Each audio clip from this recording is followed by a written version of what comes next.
Yeah, no, absolutely. So Matt is not actually a black rectangle today. I am just a terrible producer. But I'm going to blame it on one of our team members that I was completely distracted trying to solve a last minute problem. So I'm pleading insanity. Oh, please tell me that. There you are. Okay, cool. So we're one half of the way to this working.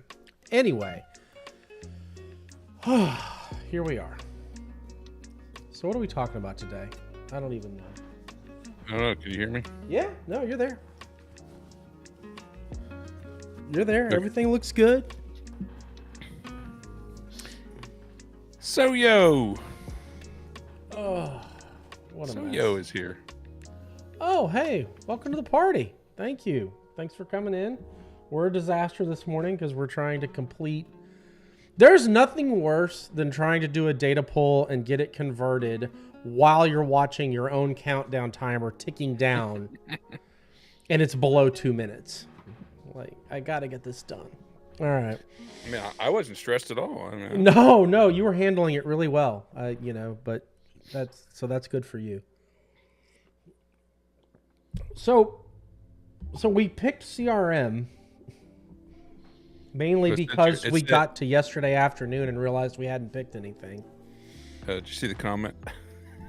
Yeah, and your mic was open. Even better. That's fantastic. I hope I wasn't swearing too much. We're a mess. That even kind of worries me because, like, I know I had turned it on for the last minute or so, but, like, it should have been off before that. If not, I'm a little concerned about this production software and anything that may have happened prior to. Anyway, doesn't matter. Okay, so Matt, start us off with CRM because I'm too frazzled. Where do you want to start off with CRM? I don't know. Why are we even talking about it? From personal experience of what I do here, or one of my main roles here is obviously dealing with customers, prospects, follow-ups, things like that. And P21 has some of those things, some tools to help you with those things, but they're not that great. Like they're there, but they're not user friendly. Like I felt like it got a version 1 and then never progressed past that, whereas everything else you can see evolution. We use a very heavily modified P21, but a lot of the backbone of it is some of the features within P21. Yeah, I mean, I think you're right. I think there's some good intent there. I mean, the way that the CRM system kind of works, I think, generally speaking, is okay. I think where, for me, it kind of falls apart a little bit is it's a little too intense as far as the amount of data that it expects you to enter. Mm-hmm. I feel like it should be able to infer a lot of that data from wherever you are in the system better than what it does. And so, in today's day and age, if it's not quick and easy, people aren't going to use it. Right. Now, I think where opportunities are concerned, it can afford to be a little bit more labor intensive to use because that's kind of a bigger transaction. But just the process of getting, it is. I'll have to come back to that one. I can't see the whole comment.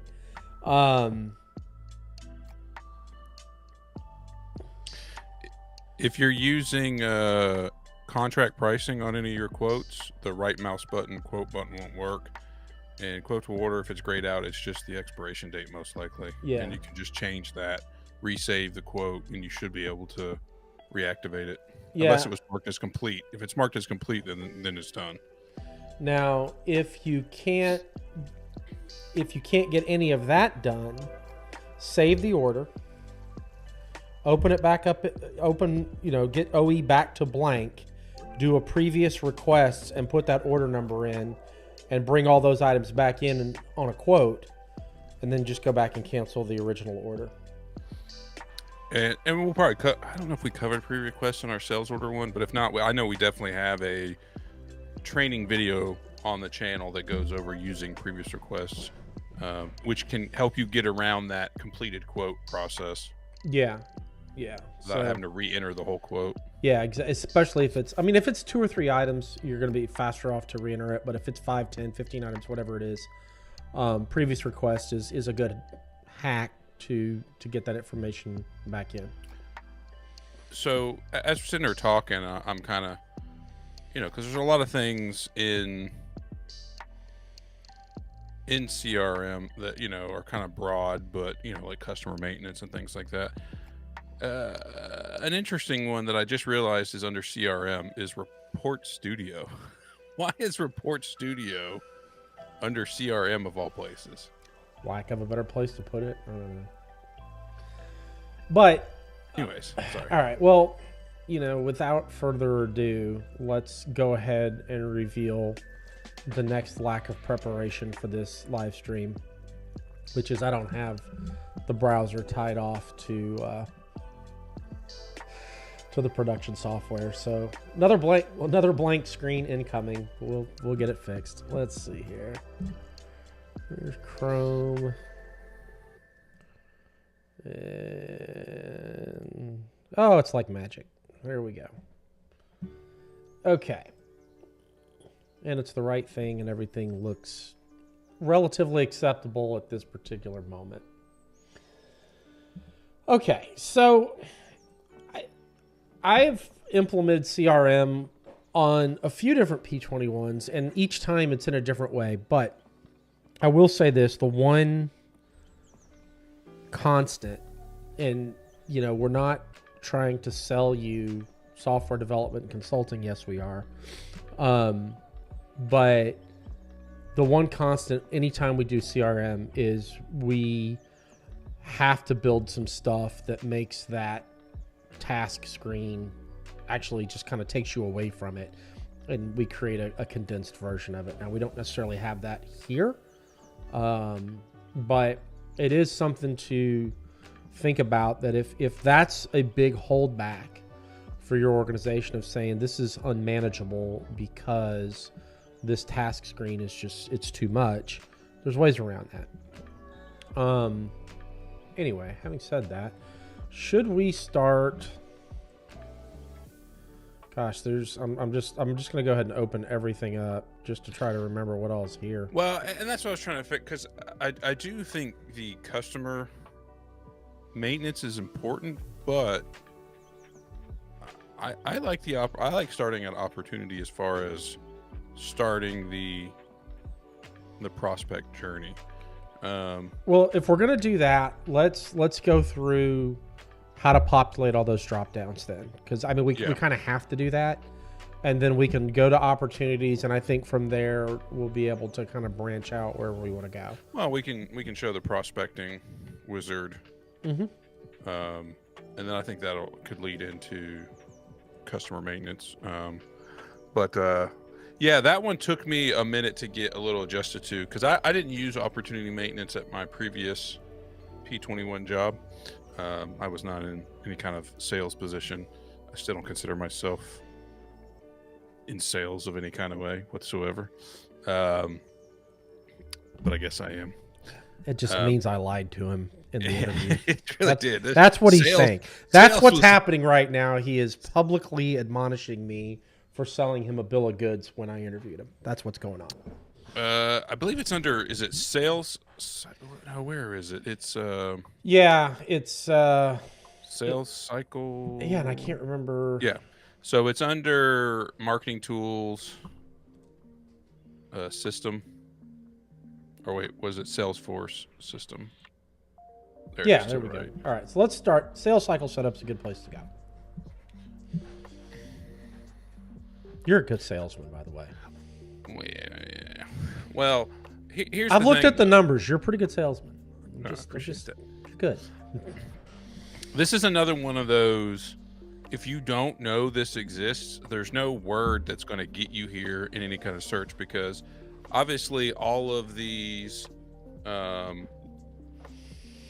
steps are related to opportunities, but nowhere in the title of this thing does it say opportunity sales cycle setup. It's just one of my pet peeves with P21 is not naming things where you can actually find them.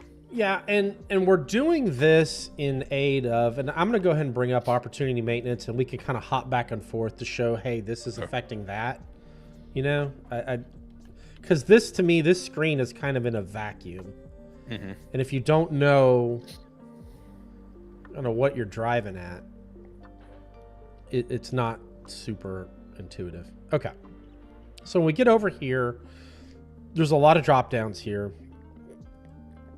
If you want to set up territories, you can do that. A lot of people set them up for different reasons. You have lead sources. Then you've got these loss reasons. You've got the opportunity status. You've got stage. You've got what's the next step.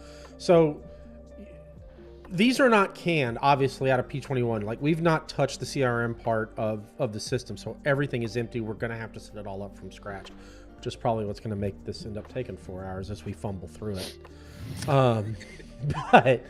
But anyway, so what we're doing right now is we're setting up basically the majority of these choices, and you've got types over here as well, that are going to drive. Types are in there. Yeah. So opportunity statuses. Where's the source come from? Because I'm looking for lead source maintenance, I think, is okay. Yeah. Oh, of course. So it's a whole separate. Yeah, why would it be here? You can't. I mean, we already. You can't have 5 tabs. That's an odd number. You have to have 4 tabs and then 6 other screens. That's how this works. All right. Well, it's been a good show. Time for me to go. We're just getting started, man. We're just getting started. All right. What are we going to do for statuses? I don't even like. It's been so long. Well, I'm going to cheat. And you're going to look at our system to see how we set them up. Yes. Well, I'm glad somebody had the forethought to do that. Yes, I am. Again, I live in opportunity maintenance a lot. Again, ours is, and if we had some forethought, it would be, I guess we could probably.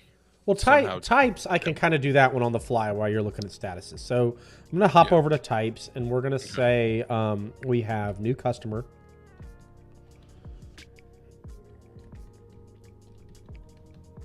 And then let's do a, I don't know, kitting project.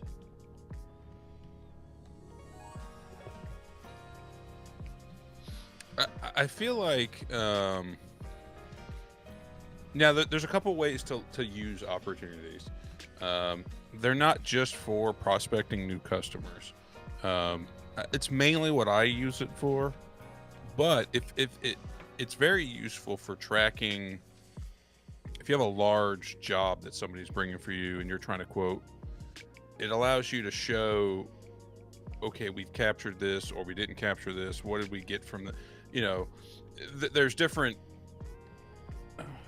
what's the word I'm looking for? Well, like categories. I mean, it's, and that's kind of the nice thing about it not being pre-populated to a degree is that this is really supposed to be built around what your business is, right, and how it works, and how you classify and stratify the different things that you can get involved in as a business.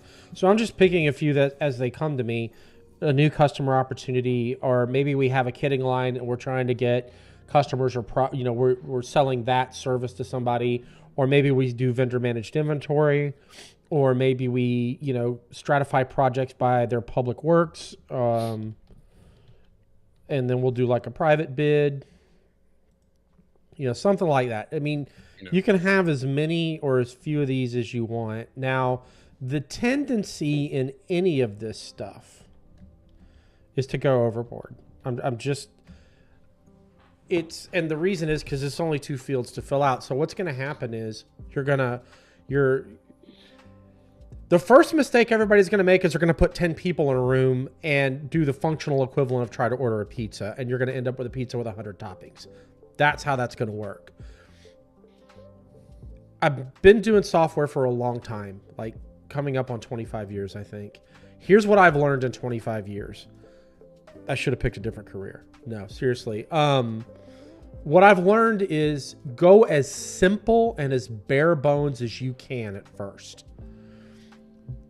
The system will never get smaller than it is the day you implement. It's always going to expand.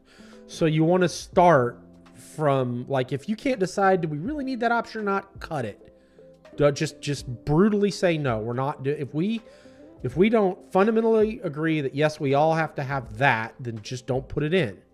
Yep. And then if you find down the road that you need to add it, you can do that. That's fine. But err on the side of simplicity. That is my sage advice to everyone doing this kind of stuff. All right, did you find the statuses? Yes, and I'm glad. I wanted to. I felt like even looking at our system, I think there's some bleed over into like some melding between what a status and a stage is, and what a step is. A status is, in plain and simple, won or lost. Because it's the status is what's going to control if it's completed or not. It can control, hey, if I set to this status, I'm marking this complete. Just to give you an example of some, closed, lost, closed, won, follow up.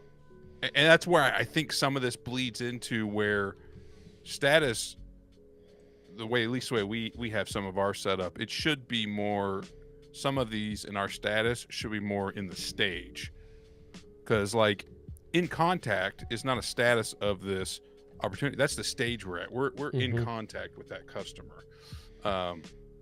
So honestly, I think we could in our system, I could probably limit our statuses down to about 5. I'll have a talk with a guy that set all that up when this is over. In fairness, I didn't set all this up. I may add a few. And again, it's the biggest thing with statuses. It's what's going to control if it's open or not. Like by ours, our default is approved, which maybe like new would have been a better starting status or something. But that's whatever you call it. The purpose of that is if it's going to close it, and also as you can see, he's setting up the indicator where this lost, won, no decision. Those come into play. There's some reporting screens out there that are going to show you. They give you some rudimentary feedback on what how well you're closing your deal pipeline. Essentially, yeah. I think it's opportunity inquiry or something like it will show you a percentage of how many you've closed and won, how many you've closed and lost. There's all types of things like that. But that's the bottom line. Okay, so we went with some basics. Yep. Open, three flavors of closed, and then new. And we're selecting new is going to be the default status. I like that just from the perspective of we know whether or not it's been touched. If there's a handoff going on in your organization. And then open would be we're actively working on it. Right. And then all the closed ones, like when it goes to that status, we're automatically going to complete the opportunity. And then the win-loss indicator is telling us, did we get this? Did we not get it? Or we're closing it. We have no, like it just didn't go anywhere. Yeah, like we have one of ours where we called referral. Like we referred them to, hey, because believe it or not, guys, we actually will refer customers or potential customers to other people we think may be a better help for a particular problem that they're running into. As long as, our goal is as long as you're getting the help, that's all that matters at the end of the day. Yeah. So I don't think you need as many statuses as that like we have. I sense there's going to be something on my calendar really soon with us discussing this. Stages is more of the in discussion, first email setup, meeting setup, literally what am I currently doing with this opportunity? It's what's in the now. Have I started a conversation with them? Have I sent out an email? Whatever that is. Yeah, and then what you're doing at that point is, and this is kind of arbitrary, but it is how most CRM systems are going to manage a sales funnel, is as you progress through the stages, your probability of close should be increasing. So let's say if we know that, if we look at our stats and look at every opportunity we've done, and we've closed 20% of them, and we've won 20%, then we know from the get-go, the minute that we start talking to somebody, there's a 20% probability that we're going to close. And then as time goes on, you can start looking at other stages, like if we make it to the point where we've quoted somebody, if we look at our quote history, if we close 35% of our quotes, then the probability of a win, if we make it past the quoting stage, is 35%. And I do believe, so this is a sequence number. You can update and change that sequence number. So for some reason, because I believe that's the order that it is. It's going to walk you through it, because that's your progression. That's how your deal pipeline normally flows. So if you do decide to wedge something in between one of these at some point, you can just alter the subscription sequence number, and it'll move it up to where it needs to go. What do we want to put after quote? Well, just to give you some examples of what we use, we have first email, in discussion, meeting, which obviously means that we set up a meeting, quote. When I've sent a customer agreement, I'll set the stage to that. So, hey, we've already emailed them the customer agreement. Verbal commitment. Those are just some of the examples that we have. One. Let's do that instead.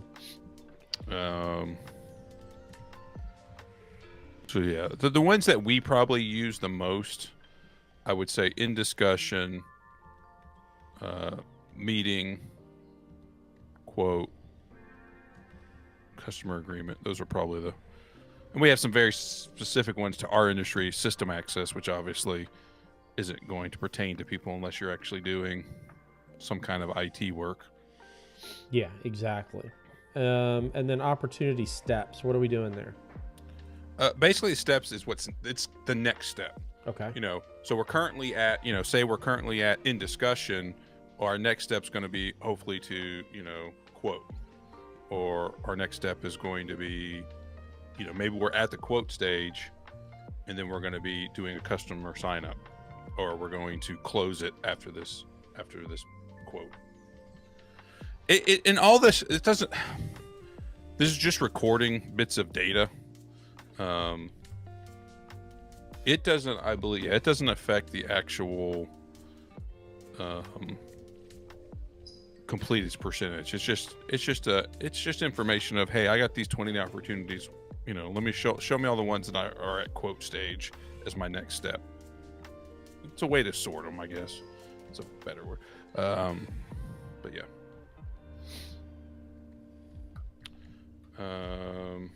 So, okay, we'll make that. That's pretty simple. Yeah. We'll also need to set up the lead source, which I think is important, which is, dude, if I have to go back and redo all this, I am not going to be happy. It doesn't like something. Yeah, it doesn't like the win-loss. Oh, no decision. Yeah, the problem is it's now not going to let me save it. Yay, P21.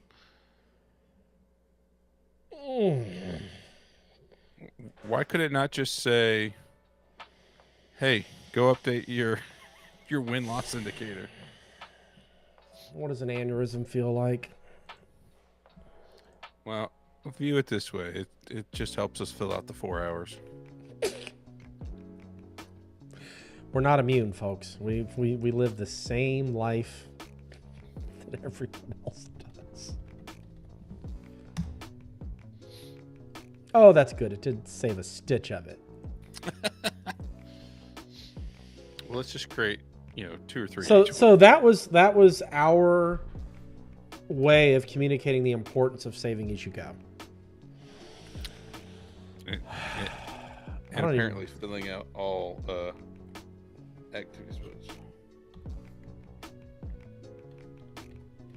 Now we're getting the abridged version. The peanut gallery is letting me know that probability is also calculated on the pipeline values and opportunity inquiry. We have somebody on our team that is a big fan of opportunities. So, let's see. Open, no decision. So, fun fact, that should be, if win-loss is a required field, it should be marked as a required field. I'm just saying.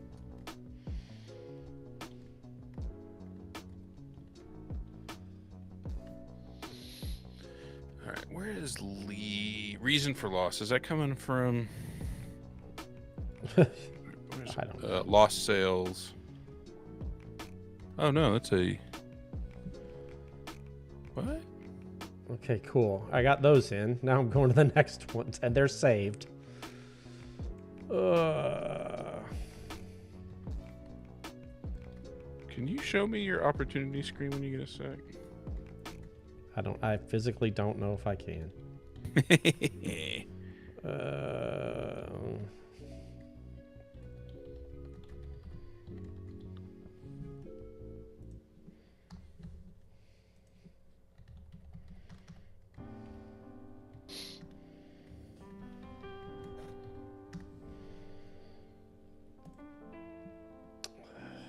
Save again. All right, and then... Yeah, and this is one of those weird screens that when it saves, it doesn't clear the screen. That's fine as long as it saves. Okay, so let's see. Discussion. And do keep in mind that the stage is what gets, I believe, displayed in the drop-down? I don't know. Or is it the description? Let's see. I'll be slightly more descriptive. Yeah, it's the UID. Okay, so stage. We said discuss. We said quote. And then we said, I don't even remember what the third one was. Accept. I'm just gonna say that. That's fine. Oh, verbal. It was verbal. Verbal agreement. Well, verbal. Well, this is that is our that's our plan for making it the whole 4 hours. It's just to see how many times we can crash this thing and have to redo it. That's good enough. Don't we need 100? Oh yeah.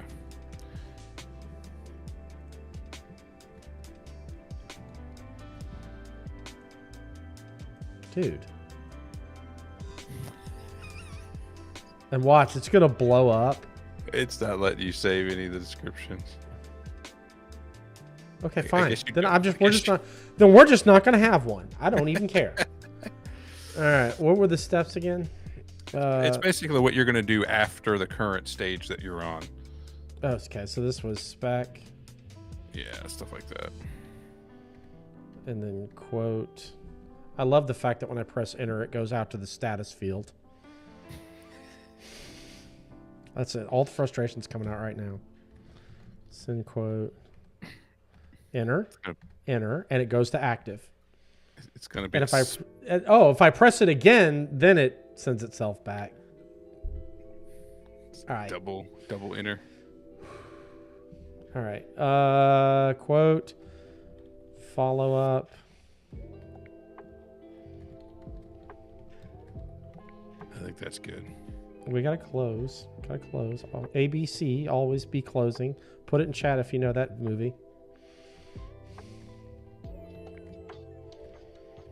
Is that the one where coffees are for closers only? That's right. Closer, yeah.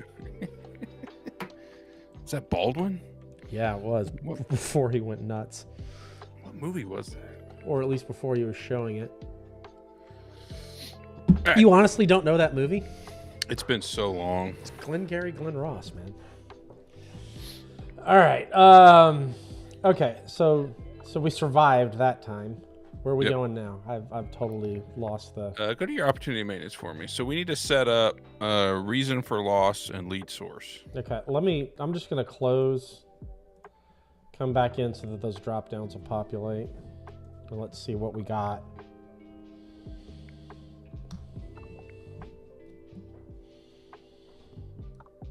All right. Types are in. Wow, I should have been more descriptive there. Yeah. Territories we're not going to do. Lead source we don't have. Reason for loss we don't have. So here's the interesting part, and this is where that sequence becomes important, because we're starting off with, in discussion, the next one being spec. I don't know if that's necessarily the way I would do it, but No. Yeah. so here's the weird part. So the sequence matters, but your drop down is alphabetical. It's whose line it is anyway, man. So if you wanted your sequences or your steps to stay in the same sequence, you would need to do 1-2- in the actual ID field. Didn't we do that? Did we do that? I don't think. I feel like we did. I don't know. I feel like I should. Like I said, it's whose line it anyway. It's all made up and the steps don't matter. Right. Okay, so what do we want to do? Lead sources and reasons, right? Yeah. Because why would you put that? Is it lot? I think it's lost. Is it under lost sales? Like, they use weird terminology for some of this stuff. Lost sales code maintenance. I mean, okay. Yeah. Which is also used for Lost sales. yeah. So price. Yeah. I know nobody ever loses anything on price, but and then availability. And what's going to happen is any of those,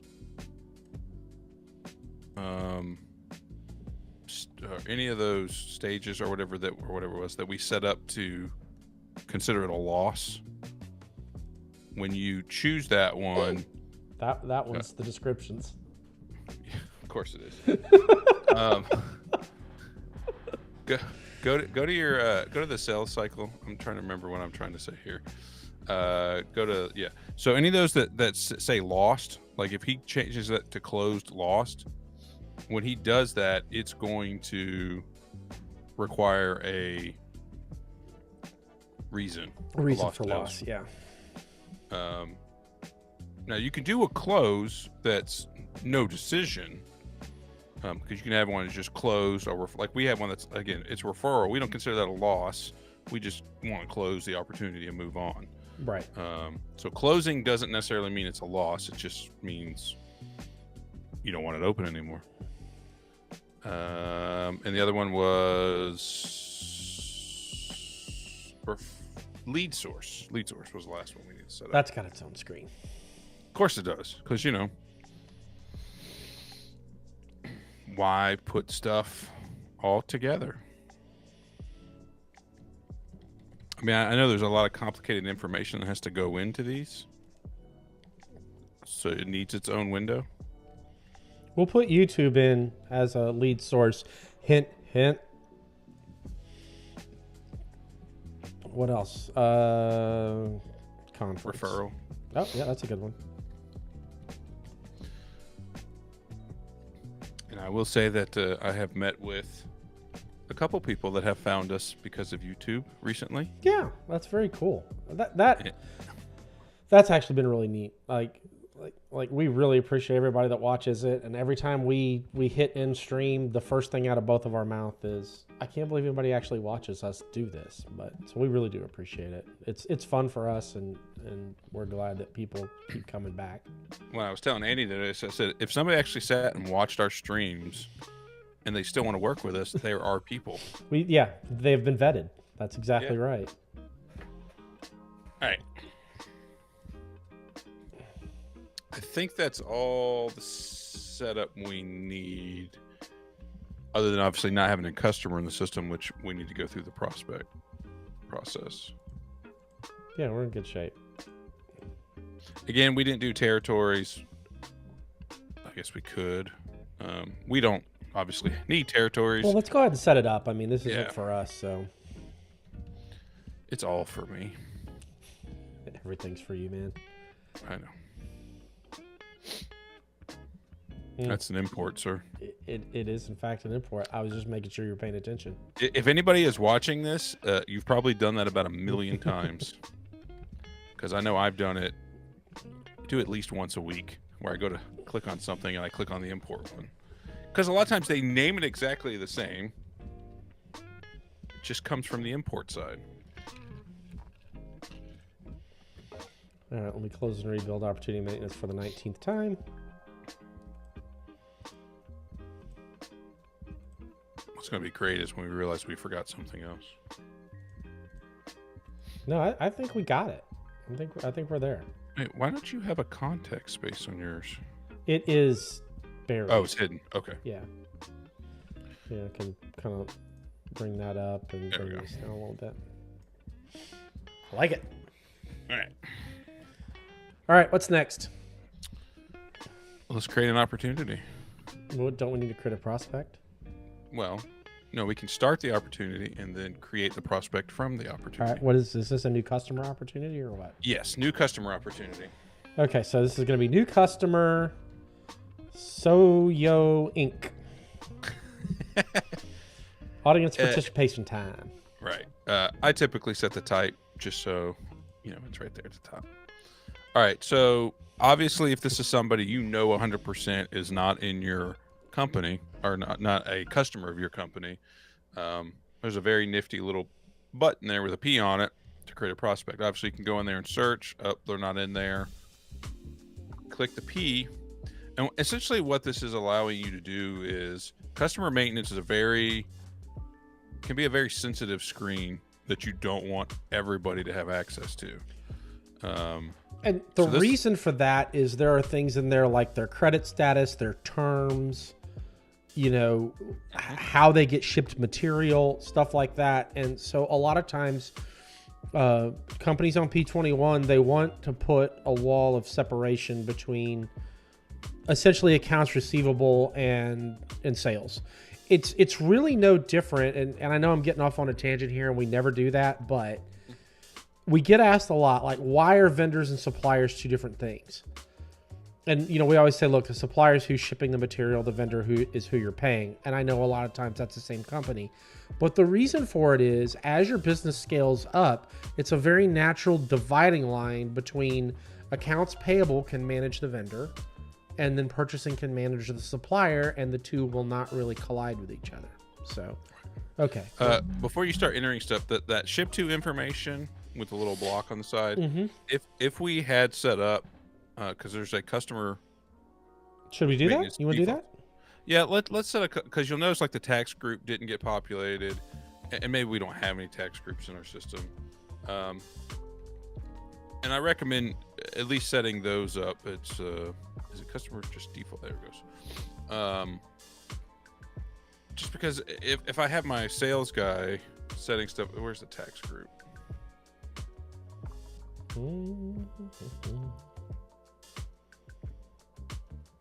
I thought it was in here somewhere, but I could be completely. Credit status is there. Maybe you know what? Tax group is probably not in here. You know what it probably is though. We probably only have one set up in our system, and it just defaults to the one because that's all there is. There's a business rule. Well, yeah, it's a business rule. Okay. Yeah, it's a business rule. The good news is it's not a required field. So let's go back to the opportunity. There's not a ton of information that is necessarily required. It's just if you know the information, you can go ahead and put it in. Like technically, you don't even have to put their address in. Like you can just put their name in. Now, obviously, I recommend putting all the information you have in there. So as he's putting that in there, that's pretty straightforward stuff. See what I did there? I did. There's a create ship to box. I don't know why you would want to uncheck that, because if you do eventually turn this into a customer and convert them, you would want that ship to have the same ID as their customer account. So I don't understand that option. I don't know. Maybe if there's somebody you're never going to ship to. Corporate customers. Yeah. There's also a theory of not making them a ship to until you need to make them a ship to. I don't know. I don't really think it matters one way or the other, to be honest. I don't think there's a reason. Now, the email address here is not for your contact. This email address is for the company at large. Company. Yeah. And we'll show you that it does allow you to create a contact on here, so you can have at least your initial contact. So really the only thing that's required on this screen, I believe, is phone number, sales rep, and company name. The rest of this is, if you have it, great. If you don't. Now, you could just hit finish, but I always recommend obviously hit next, because it allows you to create a contact on the fly, which will automatically assign that contact to said opportunity. If you forget to do this part, or you just straight up hit finish, you would have to go create them in contact maintenance, then come back into your opportunity and add them. So, do it up front. We good? I don't even know what's the next. Nothing. It does the same as finished. Okay. I was like, there's another next? Unless maybe it goes to the next if you select creating a new address. Or maybe create a task for this contract. Oh, or it could be that as well. We're not going to do either of those things. No. We'll talk about tasks. Unfortunately. And so you'll notice that it did obviously add them onto the opportunity. And we can continue on. Now, I do find it interesting. It also adds them as the contact down there, too. That's what I said? Yeah. Oh, I thought you said... Never mind. Please, continue. Nobody listens to me. I find it funny that assigned to is not a requirement. Yeah, nor does it default to who you are, which, I mean, right. I guess I can almost see that. But you'll notice it did create that basically that prospect record is out there and created. And so it populated it, and same with the ID for the contact. So he's going through, setting up his territory, saying, hey, where did I find these guys from? The other thing is on the right, you'll notice that the prospect is checked, and that's just telling you, hey, this customer is still a prospect. Mm-hmm. Now, what can you do with a prospect in P21? You can quote them.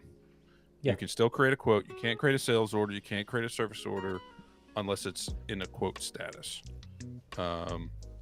So even if this is somebody that maybe necessarily won't sign up, even if I have somebody I'm not confident is going to sign up, I still create them as a prospect.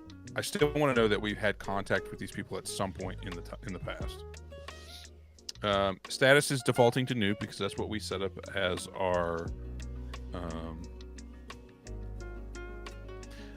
discussion. Starting off as at 20% as our first stage seems not right.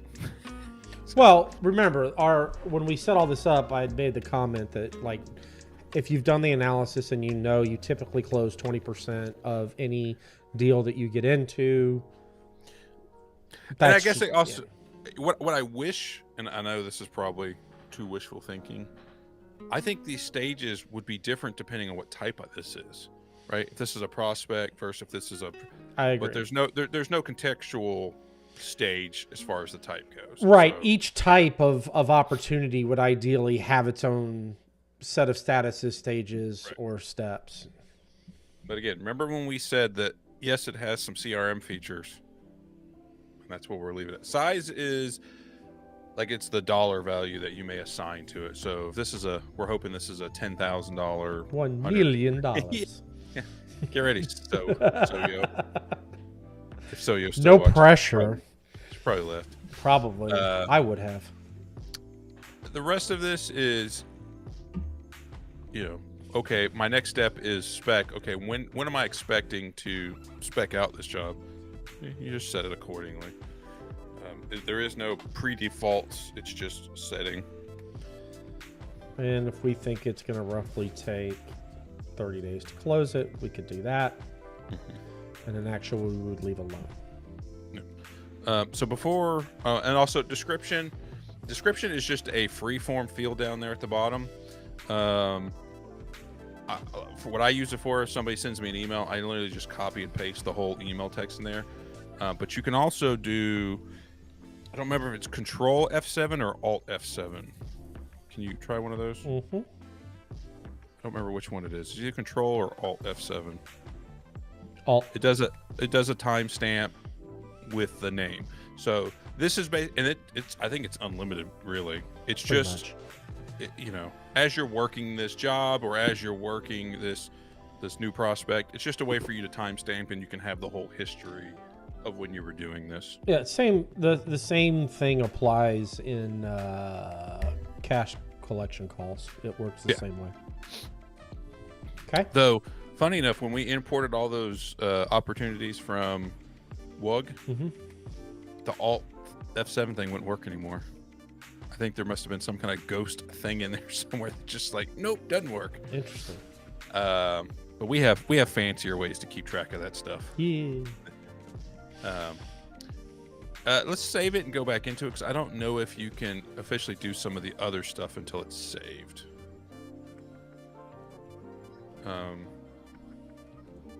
One of the cool things that I like, and I'm going to kind of jump tabs here. Go down to the quote order invoice. So the nice thing is you can tag quotes or orders to this opportunity, which obviously if you're trying to land a job or you're quoting out a job and you want to keep those analytics, I would do that. And I believe you can right click and create a quote or service order. That is correct. And if you did that, they would live on. It's kind of like linking a back order to a PO or a direct ship PO.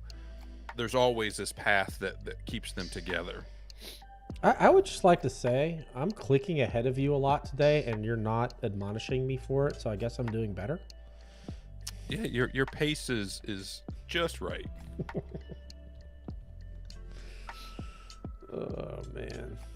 And you'll notice when he did that, obviously it went straight to the quote stage. If he had tried to do, actually, I think you can only create quotes and service order quotes from there. I don't think you can create orders from. That's correct. And if you tried to make this an order, it would ask you if you want to convert to customer.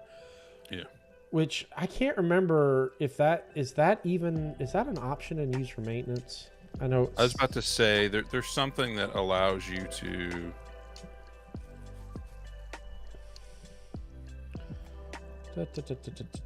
Convert prospect to customer in OE. Yeah. So again, that would control that as to whether or not you want to allow that user to convert that prospect.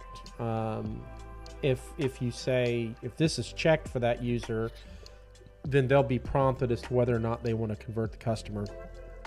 The real question is, why is the prospect button not in order entry? Yeah, no, hey, guess as good as mine. Anyways. All right. So we did that. Did we save it? No, we have not. No, saved you did not.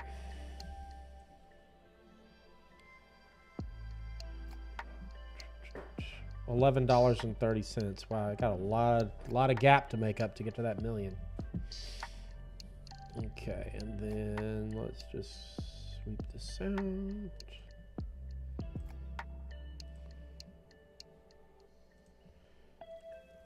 So when you create from this screen, it's automatically going to tag it up to the opportunity. However, if I'm in here and I didn't come from opportunity maintenance,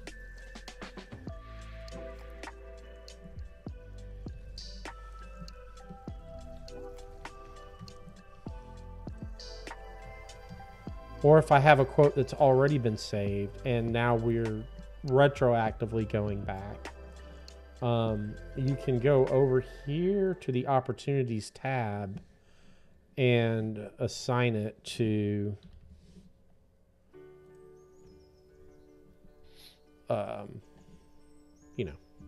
assign it to that opportunity.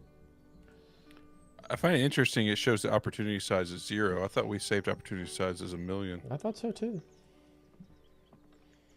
It's one that starts with opportunity. Thanks for the heads up on that.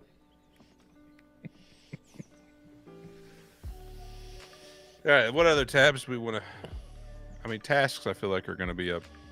That's going to be its whole, yeah. So you can't see it because of the whole fit to page thing, but there it is.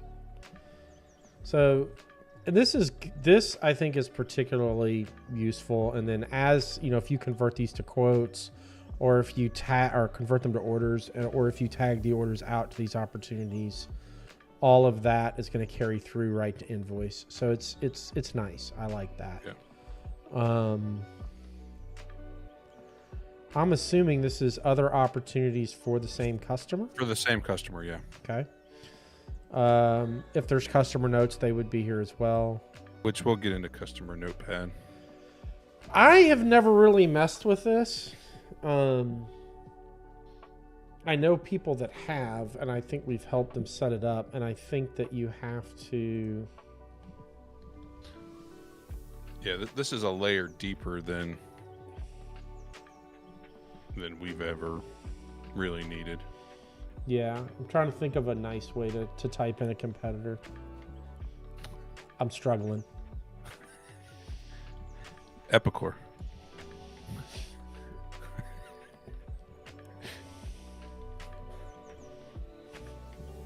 No comment.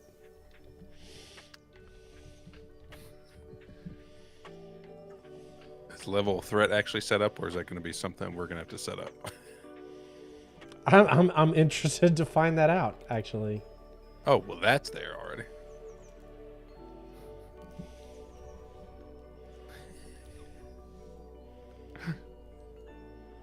Wow, that really gets in there, man. Yeah. Oh, goodness. wow. You can even... Wow. Okay. You can even put a list of representatives in there of, like, who the salespeople are and whatnot.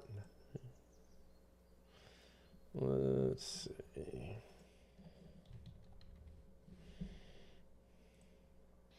I mean, I guess if somebody has said, hey, we're also having defunct bid on this job too, and we reach out and they're like, no, we decided to go with defunct, you could come in here and say, check the box that defunct won the opportunity. And they got it because of price or whatever. Right. Yeah. And look, I mean, the industry that I originally came out of was in water and sewer infrastructure. The competitive bidding process, I mean, like, everything was a project, and we were going out and doing bills of material, and you knew who the other 4 distributors were that were involved in this. I mean, it really does give you a chance to track things at an extremely granular level if your business does that. And again, I agree, there's a lot of input at this layer, at the opportunity layer, but I don't think, I mean, I'm gonna go out there on a limb and say I don't perceive that any of what you have to put in here is useless, because there's not that much that's required, number one, so you can scale it up and scale it down as business demands. But I mean, if you're trying to track projects, if you're really interested in understanding your success rate and stuff like that, it's pretty fair. I mean, you know, once you get good at it, I would say you'd probably spend 10, 15 minutes setting up an opportunity, and then, you know, a minute maybe each time that you have to go back into it to update whatever the status is. Is that fair, man? I mean, you're doing this every day. And I would say this, just like we say in everywhere in P21, just because something exists doesn't necessarily mean you have to use it, but also try to make it reflect, you know, talk to your sales guys, you know, are they getting that information? Are they having, if they're being told even 20% of the time that they knew who they lost that job to, I would want to know that. Like, yeah. And again, the setup, we're doing this all at the same time, right? But in the real world, we would have our main 20 competitors already set up in there, and you can have levels of information to collect, but your sales guys are already doing this, whether they're using a CRM or not. Most likely it's all in their email or stuff like that. This just adds visibility of what they're having in their email to everybody that has access to it. Correct. Which is why we have our email integrated into it. Yeah, and again, we've also put in some user interfaces to create and deal with tasks that require less input and tries to pre-fill as much as possible. I will say this, if you're going to start off using tasks as is in P21, I don't recommend trying to create them from scratch. I recommend that you right mouse button and create them from wherever you're working or from wherever it's appropriate. So as an example, if I go in here and add new task from opportunity maintenance, it does a fair job of going ahead and filling in a lot of stuff, right? It's already linked out to the correct customer. It's already linked out to the correct transaction, which is opportunity 1002. And if we do this, just as an example, if we go over here to order entry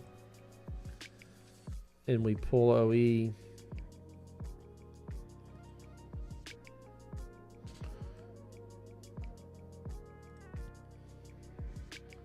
same thing. We get the customer link as we should.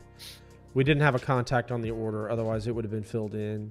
And we get linked out to the transaction type of quote and what the correct transaction number is. And if you would have done that from the line level, it would have pulled in whatever item information. Really? Mm-hmm. Well, let's do that. See, I learn something every time I get in here. Oh, it didn't pull it in. Interesting. Liar. Fake news. Fake news. Yeah, because if you want to try to create, I'll be honest, I'm not a big fan of this interface in general. It's a lot to look at. It really is. And I don't like it either, just because I suppose you can handle a lot of it with Dyna changes, just like moving some things off screen, hiding them out, whatever. But yeah, like I said, I don't want to just sit here and rip on it. It's functional. We have just found that it can be a little overwhelming to try to train users on. And so going in and doing some things to simplify this interface.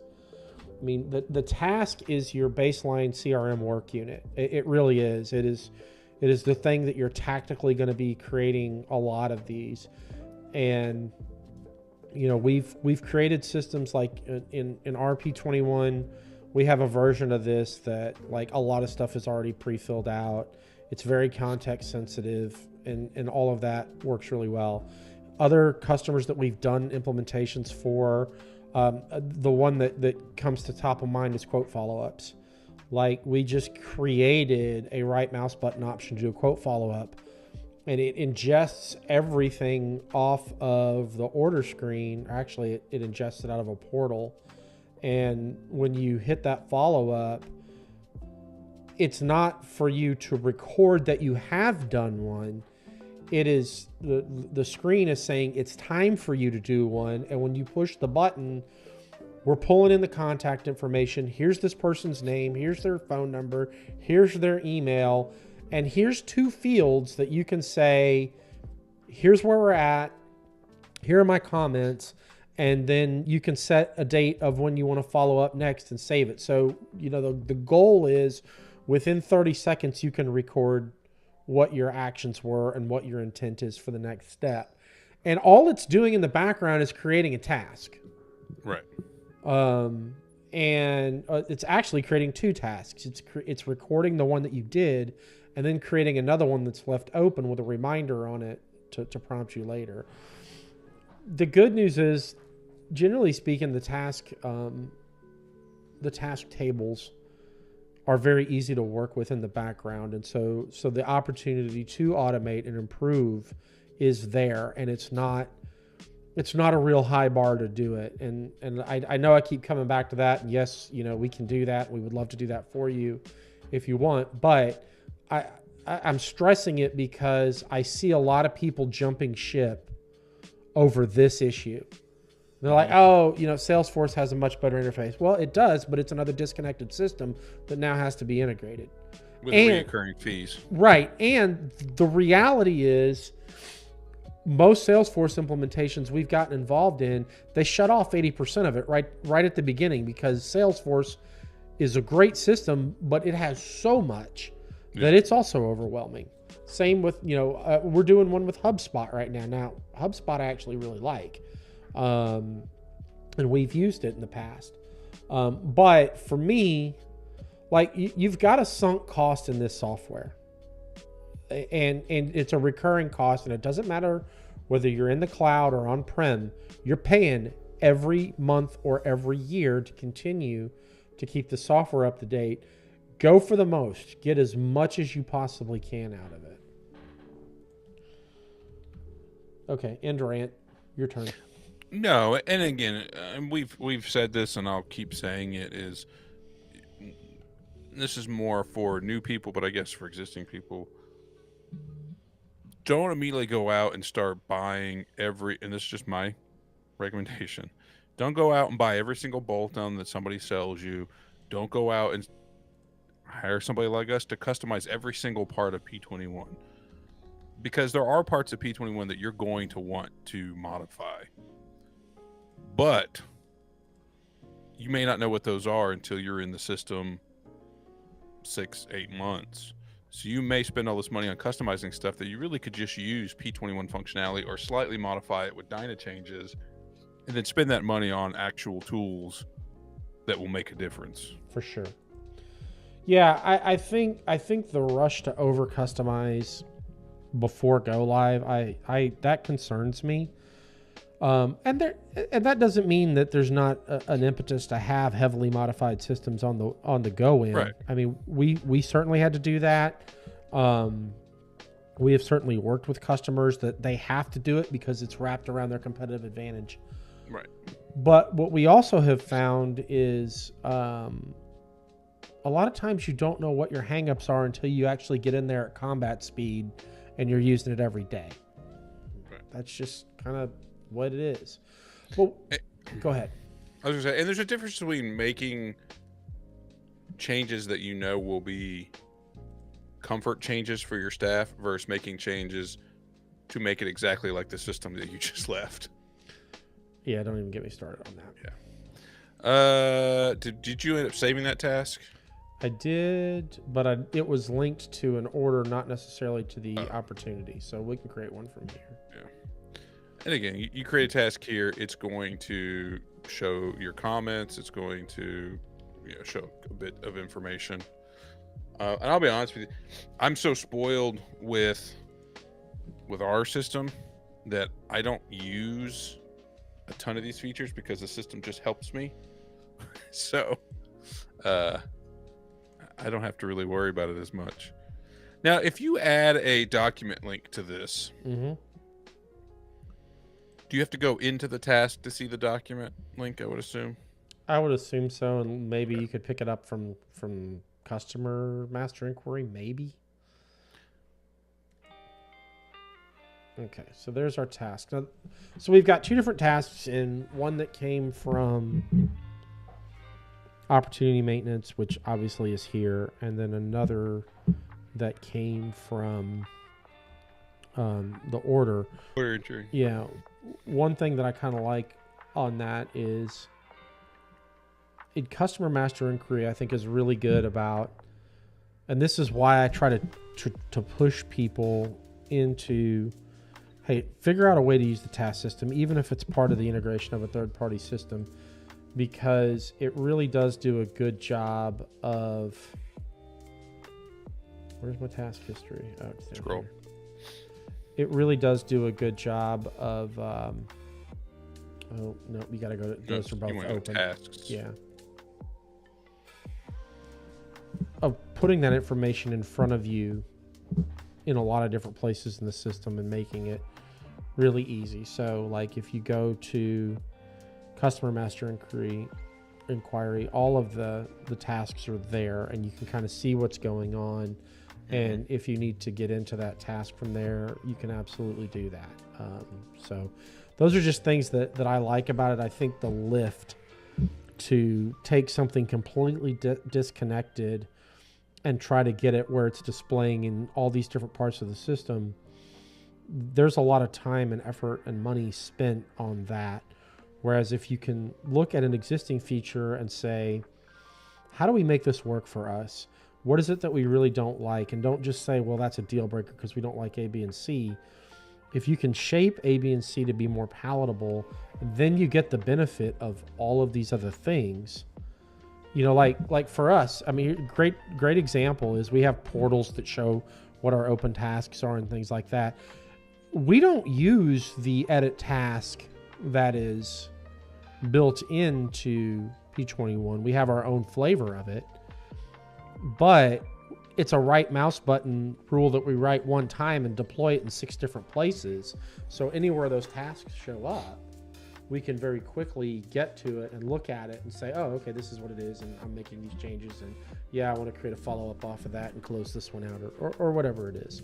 So I know I keep harping on that, but I mean, Matt, once you and I sat down and really spent some time dialing in opportunities and how we were going to use them, I think it's been a real boon for the business as far as not losing track of what's going on in our deal pipeline and understanding where we are.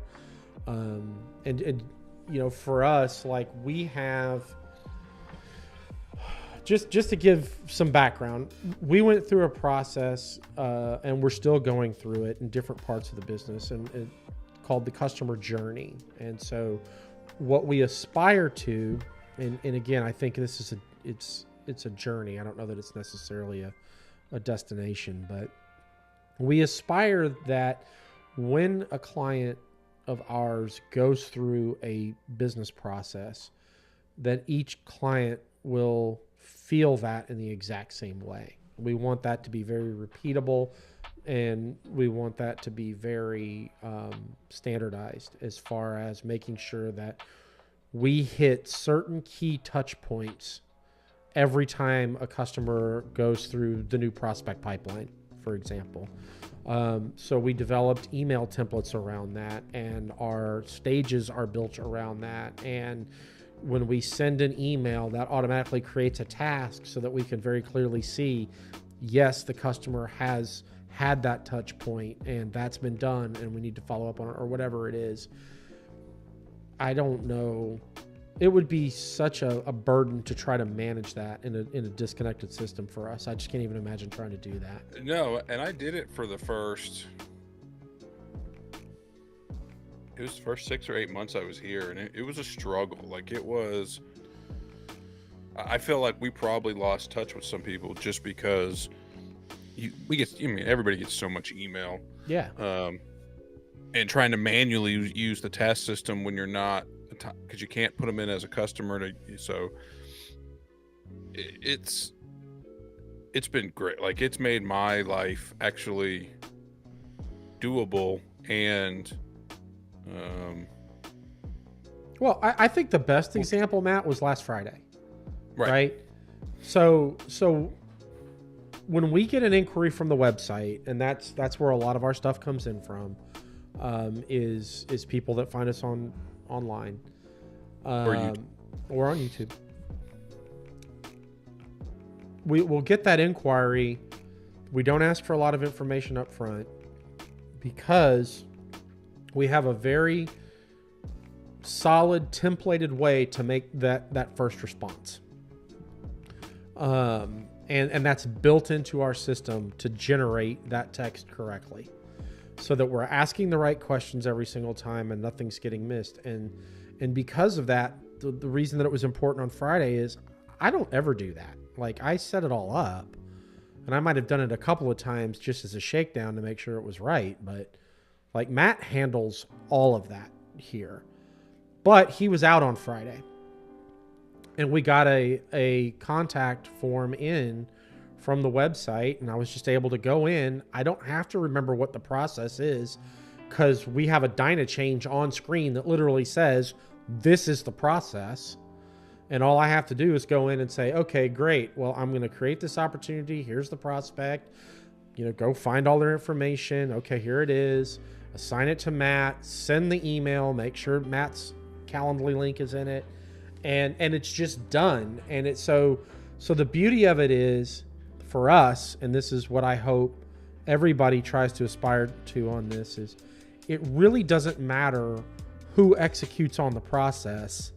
It's going to feel the same and it's going to be the same every time. And I think that's just, to me, that's just critical if you're going to even attempt to be successful with that kind of thing. Agreed. Yeah. Where to next? I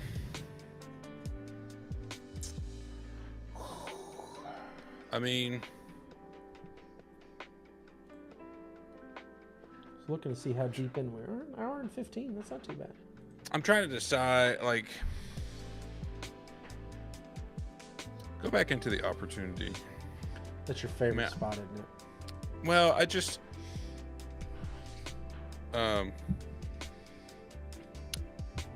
there is, so if he changes the status to closed won, do we want to show, how that whole function works, or closed lost? We do. And even though we don't use it though, we should probably look at the inquiry screen first before, we could kind of do like a before and after. Let me close some of this ancillary stuff right quick. I don't think we need that. We don't need that. Don't need that. Definitely don't need that. Okay, so sales opportunity inquiry. That's where we really want to go. Okay. This makes me crazy. I mean, it very nearly gives me anxiety. Just because there's so much stuff. But it's like it's giving Port a run for its money. But what we're going to do is we're just going to, I just ran it wide open. Okay. And so if we had more data, this would be more useful. But I like this over here because this is telling us what our deal pipeline looks like based on what stage it's in. And if you can see, like, we have a $200,000 forecast value in the second quarter of 2024. Well, where does that number come from? Well, if you remember, we have $1 million opportunity, right? With a 20%. With a 20% probability of close. So it's $200,000. Now, one thing that we've done in our system with business rules that I think is a huge help, and I probably need to tighten this up a little bit more, Matt. The intent is once we issue a quote that's tied to that opportunity, whatever the value of the quote is, we're pushing that back to the opportunity value. So if we get in there and we scope it and say we think this is a $30,000 project, but we only quoted at 26, we want to automatically update the value of the opportunity to 26,000 so that we're getting the most accurate numbers possible. I probably should use that more. Yeah, you should. Maybe this screen would be useful for us.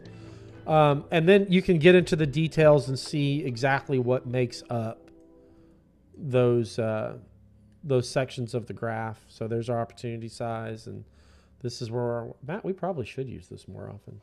We've kind of conquered a lot of this with portals, though. And then you can look at the sales snapshot, which is going to tell you what the orders that have been generated are, if there have been any. Ours don't really have that yet because they're just quotes, but we could go convert them and kind of start playing around with that. But yeah, I mean, again, it's not perfect, but I would venture a guess to say most people don't even realize it's here. Right. And I think it's always worth looking at just from the perspective of at least it gives you a baseline to decide what you like and what you don't like. That's just my opinion. But that's a good one. Okay, so we'll go back to the opportunity. What do you want to do with this? I have a question. So if you had put on there anticipated close date, if you had put it like not actual close date, but anticipated, yeah. If you had set that to like October, would that have moved it to the? It should, but we'll go ahead and push it out and see what happens. So that now should be in the third quarter. Yep. Okay. I was just making sure that's what it was triggering that off of. So, I think that another, just from a business perspective, another reason to give this type of functionality some thought and consideration is if you think about the data that exists in your ERP system, the overwhelming majority of it is based on the present and the past. There's very little data in an ERP system that is forward-looking. Okay. And so what I mean by that is there's not a lot of data out there in an ERP system that's going to give you some insight into what will happen in the future. Best example I can give you is what I was talking about when I came from water and wastewater infrastructure. We built a custom CRM system, and we knew that like we could add up the total value of quotes that we were doing, and we knew that we were only quoting 20% of our sales. But looking at if quotes were directionally going up or down, or number of opportunities created in a time period was going up or down, was giving us a forward look into what our business might look like 3 months, 6 months, a year down the road, because some of these were really long sales cycles. So that I think there's a lot of value again in understanding that and being able to look at that and see how it works. Okay, so we're going to close this thing now. Is that what you wanted to do? We don't have to pull it back up. Change it to lost. Status is lost. And you'll notice a couple things happen. Like if you try to save now, it's going to tell you you can't save. Oh, well, number one, do you want to complete all the tasks since you're closing it? Oh, wait, don't hit no. Or hit no. I think do we have to set up, go into, okay, no, it does require it. Okay. Yeah. I was making sure because I know like for RMAs and things like that, you have to go into company maintenance and set up what's required, a lost or reason code. I didn't remember if opportunities was one of those ones. Well, I mean, they're both available to me, so I'm thinking we're okay. No, but the fact that it was required, like an RMA by default, it's not required to put a reason code. You know what? Let's go dive in. You have to go into company maintenance and set up when to require a reason code. Probably have to pull the company up. Oh, yep, you're right.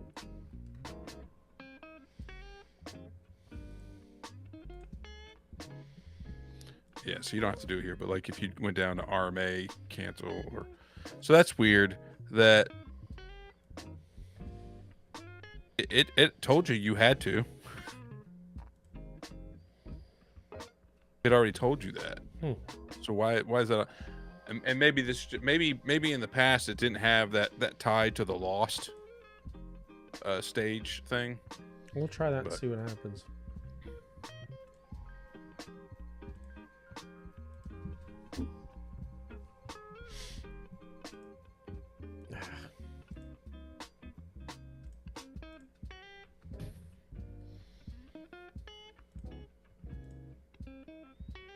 Well, it didn't really change it on screen, but okay. So if we go to status,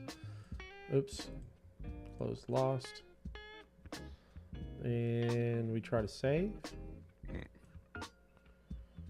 Yeah, we'll go ahead and flag those as complete, but yeah, it's still stopping me. It really didn't change it. Okay, good. So let's just say we lost that one on availability. And lost to would allow you to put, but somebody was clicking too fast. Mm-hmm. Yeah, well, I'm good like that. I knew I would mess up. Oh, you can still change it. So if you go to lost to, oh well, that's interesting. Is that not use? Yeah, I don't know. That's kind of weird. I would have thought. What happens if you check one opportunity? No, that's weird. Why is that drop down not? Yes. Oh, that's just Primo. clear as mud. Watch, but if you save it and come back, maybe it'll be filled out. Nope. That's just dumb. That makes no sense at all. You couldn't select it out of the list.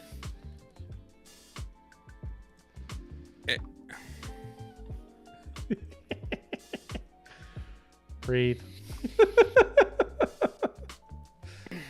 Anyways, that's how that works. And just like a sales order or a PO or any transactional, once it's completed, you can't uncomplete it. I don't believe. Or can you? Yeah, you can pull it back by changing its status back. Yeah. I stand corrected. That kind of blows my mind. I guess because it's not actually tied to any. Right. It's not like a It's not ledger GL transaction right. anywhere. Yeah. So, you're reversing out non-binding data. Good to know. All right. Well, then that's cool. Let's do this. Let's go ahead and win this. Hold on. So here's the problem with going straight to win. Your success probability is still only at 20. So. Well, okay, but I don't. Okay, that's fine. But my point is, if you won the whole $1 million, but it was still stuck at 85%, that's going to show you. It won't even matter. It's not going to come into your pipeline. Oh, that's right. Because it's not open anymore. Gotcha. Unless, let's see, status is active, delete. No, that's very unhelpful. I think that status is for the criteria. Oh, this is interesting. Stuff I've never really used before. Oh, sweet Lord. All right. Yeah. Okay. I don't have anything. I got nothing. I don't even know what to say. Like, this should not be allowed to exist. God, that just looks awful. All right, let's try something else. And you notice most of those headers were word underscore word, so they're not even pulling like display names. It's all database names. That hurts my eyes. Yeah, that's not a very user-friendly look at anything. Can you imagine? I don't even want to try to export that and see what it would look like. Okay. Kind of do. Oh, I really don't. Well, not on your Mac. All right, so yeah. Again, we don't really use this screen much. Maybe we should try it just to see what it looks like. But I think it's, again, there's a lot of information out there. You can take the parts out of it that you like, improve upon them in different ways. And you don't have to be an expert at all of it to start off with. Oh. Especially this stuff, because just like it allows us to open, it's not actually tied to any money in the system. Like, there's no GL. Right. It's not affecting your invoice, orders or anything like that. It's not affecting inventory. Start with the basics of opportunities and then figure out how that's going to work. Maybe you're not somebody that gets a bunch of prospects. Maybe you don't sign up a new customer enough to worry about prospects, but you're somebody that bids on a lot of jobs. I mean, to me, if I was a company that was, well, the last industry I was in, we had a bunch of people. We had a division, plan and spec, and they would bid out these huge jobs on laying out AC. And to me, that's a perfect opportunity to put that in there, so anybody at any point in time in management can say, hey, we've got these 14 plan and spec jobs we're bidding on right now. They don't have to log into a third-party CAD system to get information. They don't have to email and figure it out, and you can quote a quote directly from it. I need to use that feature more. Yeah, and there's another side of this that I want to kind of show here in just a second. But again, I went ahead and converted that to an order, and now we're going to come back into this. Oh, that's customer master agreement. What am I doing? I want to come back to. I lost the mouse. So You just click opportunity. That was interesting. Go to quote order invoice, and now you see, like, as this goes on, you want to keep checking in on this project that you've won. You can see, oh, hey, here's the orders that we've taken and whether or not it's completed. These, I know we've done dyna changes on this to bring additional fields in. Mm-hmm. Your invoices are in there as well, which I think is also very helpful, because it's saying, hey, we've taken $500 worth of orders, we've invoiced that $500. It's useful information. Mm-hmm. The other thing I wanted to point out that I don't think we inadvertent, or we purposely skipped over it, but if we just start a new quote,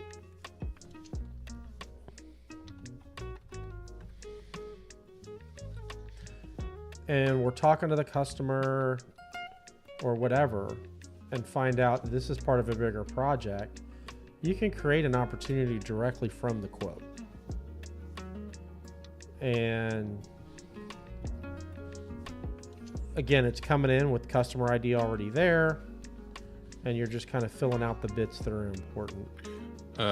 Okay, you and I need to have a conversation on our call about stages.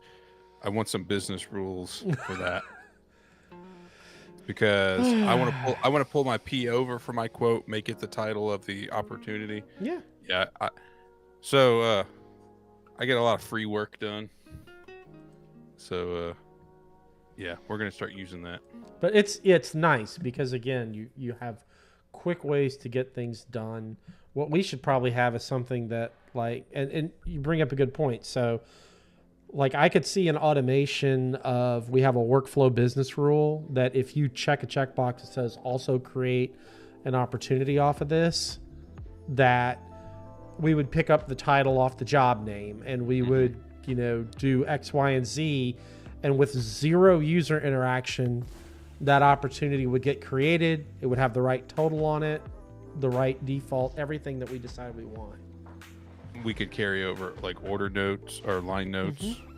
Yeah, we're totally doing that. Totally. We could do like that cool ribbon thing that we have for like this the scorecard. Yeah, absolutely. I'm all excited. Start making notes. Anything you want, Matt. I appreciate that. You're the number one salesperson in the company, so. I'm the only one. Oh yeah, that's right. Oh, hey, look, the stage actually came in with a number over there. Oh, nice. Kind of bizarre. Okay, here's what it looks like. Oh, hey. Now that I like. That $339 had to come in. Let's see. Yeah. That's the total of the quote that we created. So when it created from the quote, So it already carries that. It already carried it. That's very nice. Yeah. So, again, we're learning right here alongside with you guys, but I think there's a lot of stuff in here that it's really just about having the willpower to say, this is important enough for our business that we're actually going to use it and try to make the most of it. And the things that we don't like, we'll work on them and figure out a way so that we can live with it. Yeah, okay. I'm definitely interested. Did it bring the contact over too from the order? Or I didn't put a contact on the order, so because we don't have that turned on as a requirement, but I'm sure it would if we did. So we need to figure out what carries over now and what I need changed. All right, what else? I mean, there's things that I don't know if they necessarily fall into the CRM Well, field. I tell you what. Cus- How deep Customer in are we? notes, I don't even customer know. partner, like just things of revolving around working with a customer. Well, let's do this. Let's. I mean, we're a little over an hour and a half in. Let's take our normal intermission Okay. for a few minutes, and then when we come back, I think if we're talking about CRM as a concept, yes, we need to probably do a little bit more work in customer master inquiry. I think we need to talk about sales master inquiry as well. It's another screen people typically don't really even know it's there, but can be very helpful. And so that's what we'll do. All right, cool. So we will see everybody back here in 5 minutes.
Yeah, you too, huh?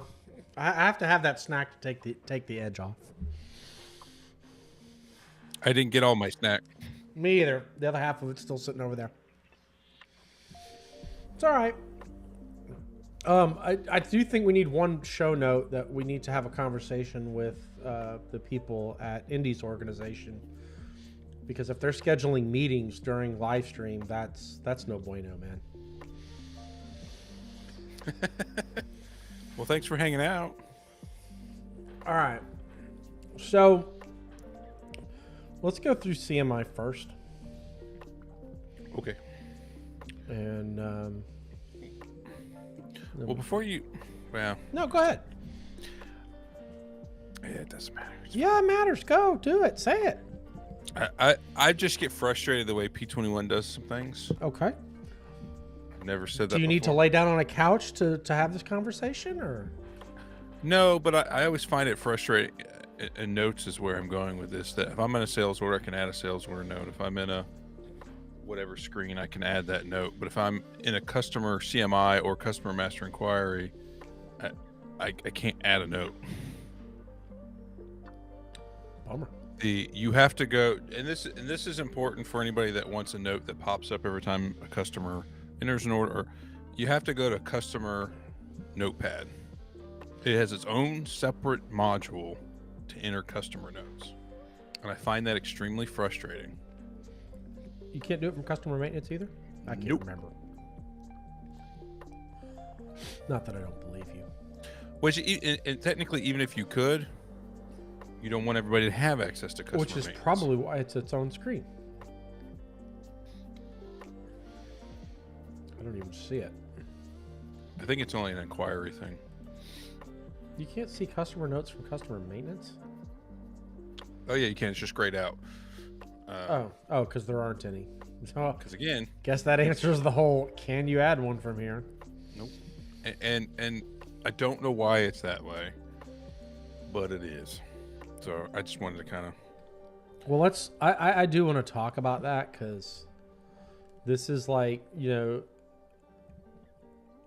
if we're talking about landmines that regularly get stepped on when setting up P21, mandatory notes has got to be right up there on the list. Yep. So I'm going to show you the way that in most instances when we're working with people that have a notes problem. Oh, You're not sharing your gotta screen. switch it. Yep. I'm going to show you the way that when people are doing this, and you know how it is, it's a telephone game, right? Like making a copy of a copy of a copy. So when it all settles out at the end of the telephone game, this is how it ends up working. Whoops. Let's go this one. Well, I don't remember whether I'm supposed to check mandatory or not, so I'm just going to check mandatory, and I don't really want to take the time to set up where it needs to go, so I'm just going to hit select all, and now I'm going to bother every human being on the planet with this note for the rest of time. I also find it very odd that the actual note part of said note Is not required. is not required. So yeah, that's So now go reload customer inquiry now.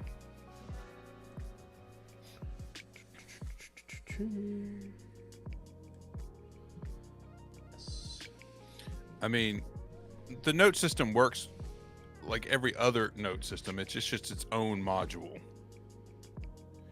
Now, I will say this one is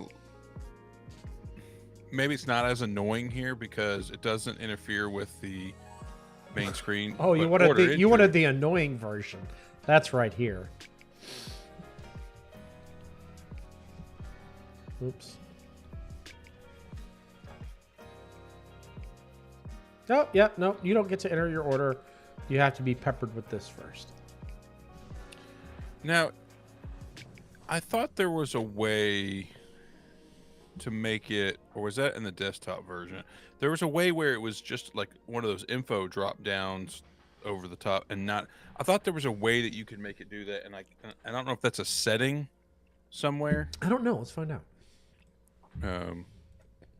I don't know if Mr. Daniel out Yeah, there yeah. in He YouTube seems like a land. pretty smart guy. We should maybe look into hiring him. Yeah, I don't know if he knows where that is or not. Maybe we should get him on a stream. Maybe. If we did that, no one would want to watch us anymore. That would be terrible.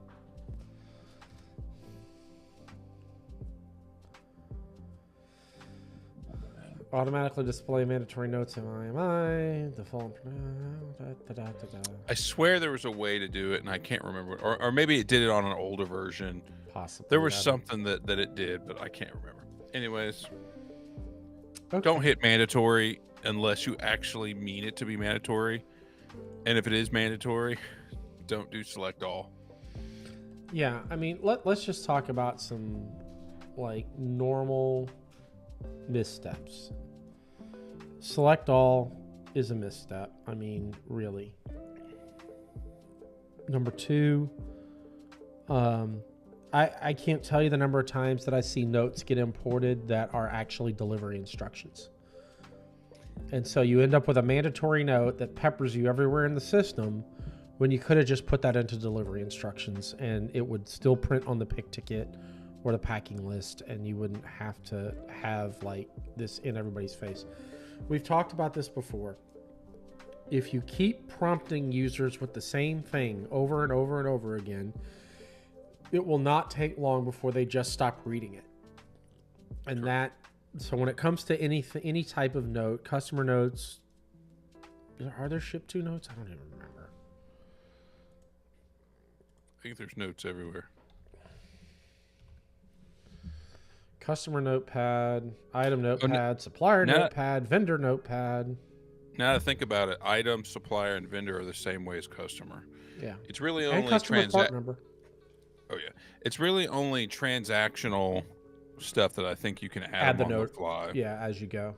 That makes sense. So, anyway, please, in the name of all the Tolly, this is phenomenal. Let me see the extended info. You'd think it'd show you all the key info right along with it. Just be sparing with notes. If you're going to make a mandatory note, it should count for something. I'll give you some examples. We probably have less than 5 customer notes in our system. So the ones that we have in our system are to the tune of, we have a customer that's a large organization. They have an approved list of people who are able to initiate a service ticket with us. And that's a mandatory note. There's no other better way to do it. When you create the service order for them, it tells you, hey, only these people can do it. And that to me is very viable. We have another customer that requires, before we jump into their system, just let them know that we're there. And so that's a mandatory note. Because every time you go into a service order for them, it says, hey, if you're getting in their system, make sure you let them know. So I think those, I like mandatory notes for managing the exceptions, but not for general information. That's just kind of where I'm at on it. Where to next, sir? Are we staying in CMI? Yeah. Let's go CMI and then sales. Okay. Fire away.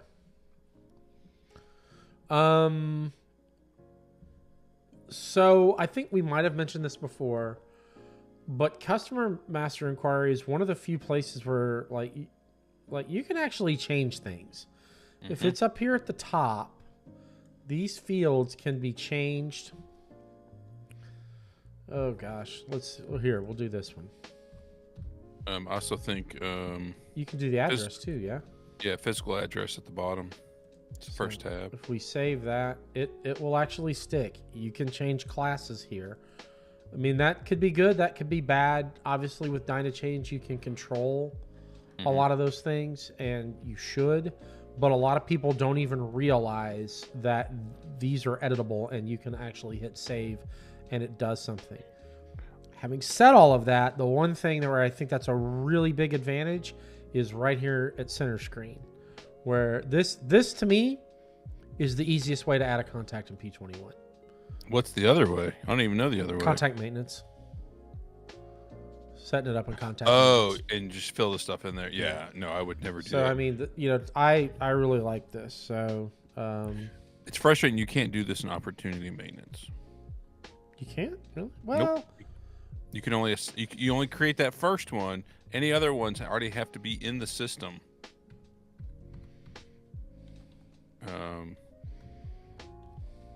Also, for the keen-eyed people, the Prospect P button is available on the screen as well. yes, which is very handy.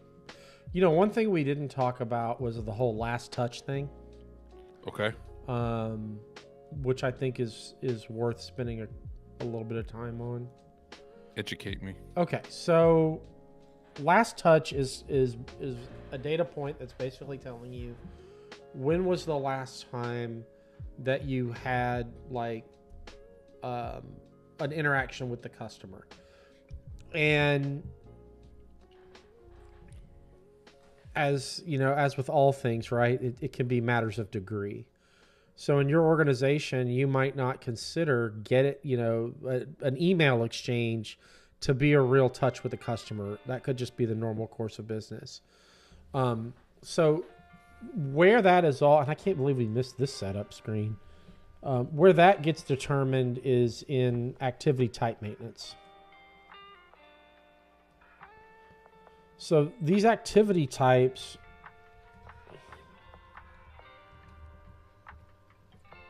they go back. Every task has an activity ID, and it comes from your list of activity types.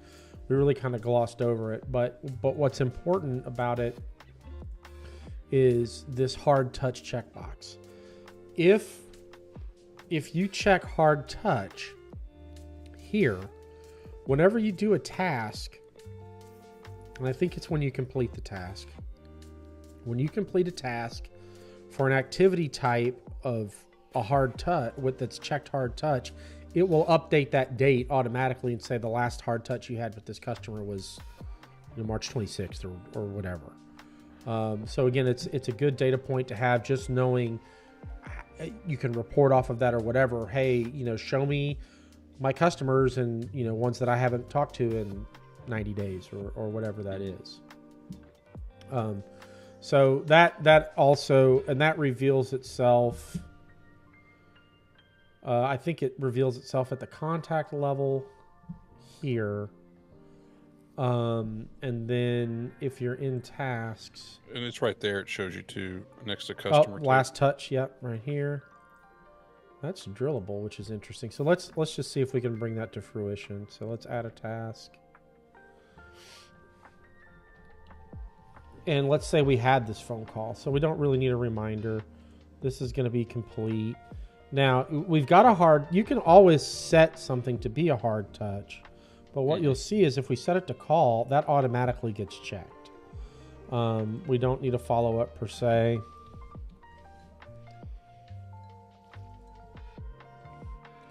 And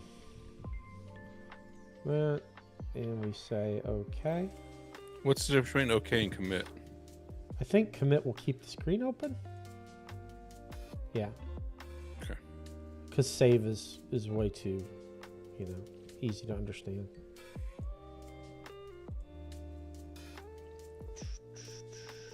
No, I wanted history.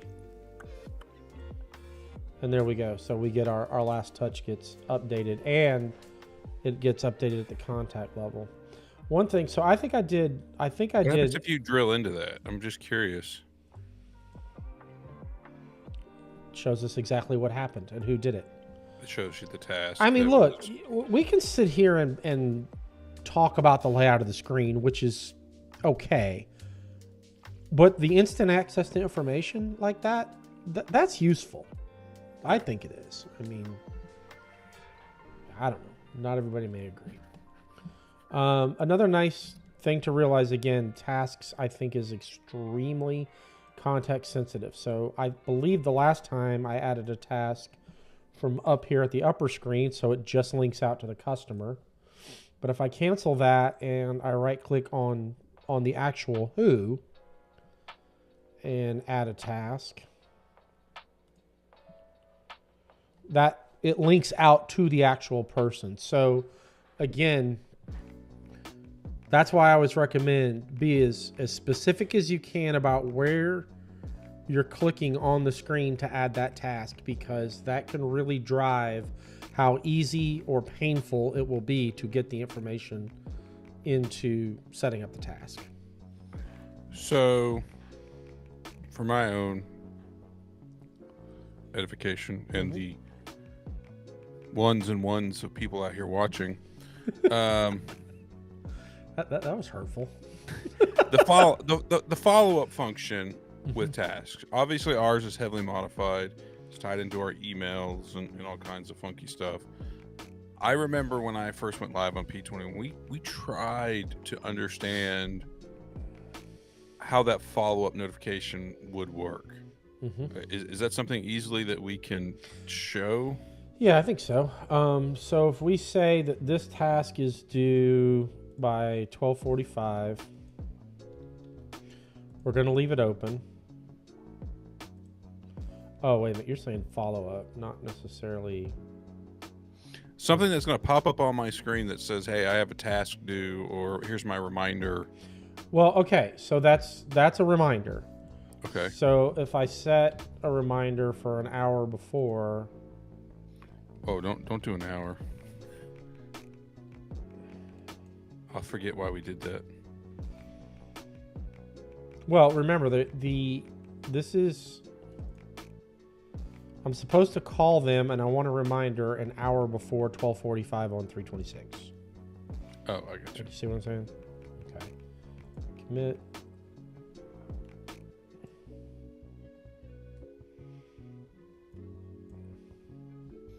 And that's where you're saying that the reminder time has already passed. Yeah. Where am I reminded? Well, it could be because it's already passed. Let's go play with that for a second. Why don't you show people how to get to all their open tasks? Okay. Thank you for setting me up to fail. It's task list. Thank you very much.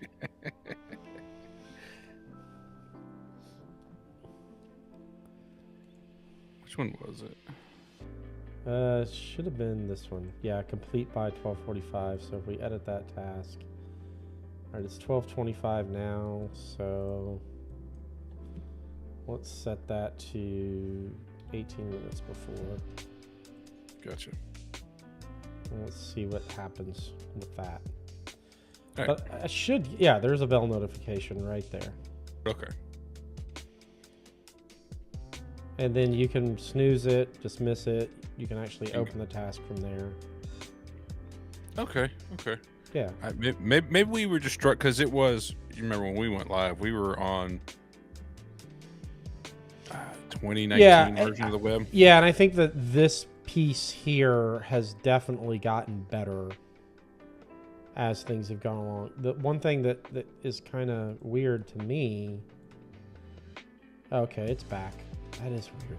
Like, I clicked it and then it wasn't there, and now it's back, and whatever. But then once you dismiss it, it's kind of dismissed. Now on it should pop up again in the follow-up thing. What's a complete? Yeah, why is it showing me that? Oh, it's gone. Yay. Let's see.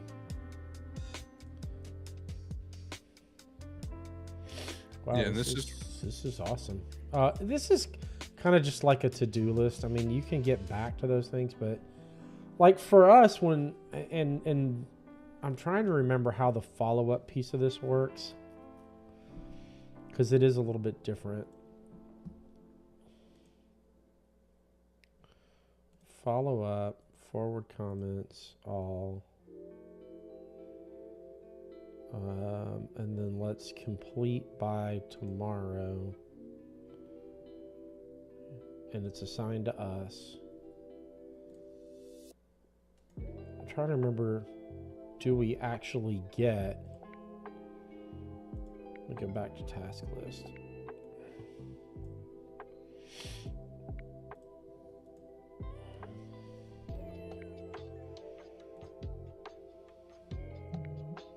Yeah, see, to me, it feels like that should be creating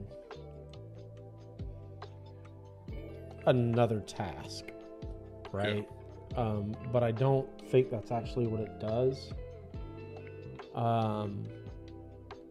Our modifications, that's exactly what a follow-up does. Right. Is it creates a follow-up task. And I think that's why we did it that way, because this didn't feel like super intuitive. Okay. Yeah. Cool. I was just because I heavily use tasks on our modified system, which is completely different as far as an interface goes. And I don't know. I'm just going to check. I don't think that this is a thing. But it would seem to me, I mean, you can do alerts when a task is created that push an email notification. But it would seem to me that you would want a way for those reminders to also hit your email. Yeah. If you wanted to do that, but I don't think that that's actually a thing. Thank goodness ours does. Mm-hmm. Okay. Where to next, sir? Well, I know you wanted to hit customer master inquiry. I just didn't know what you wanted to do in there. Okay, so we'll finish running through these.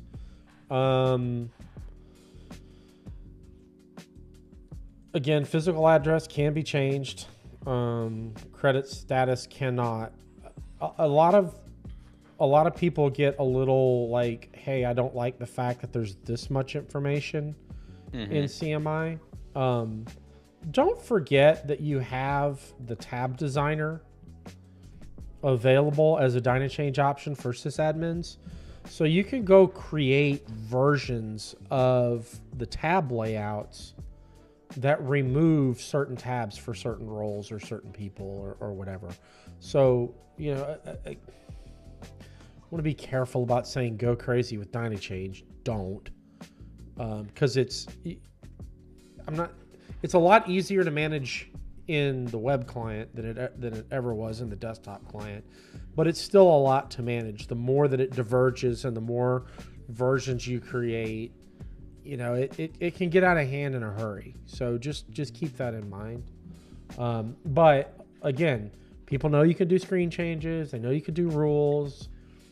A lot of folks forget that you can also do tabs, and you can create tabs and then tie like portals to them and things like that.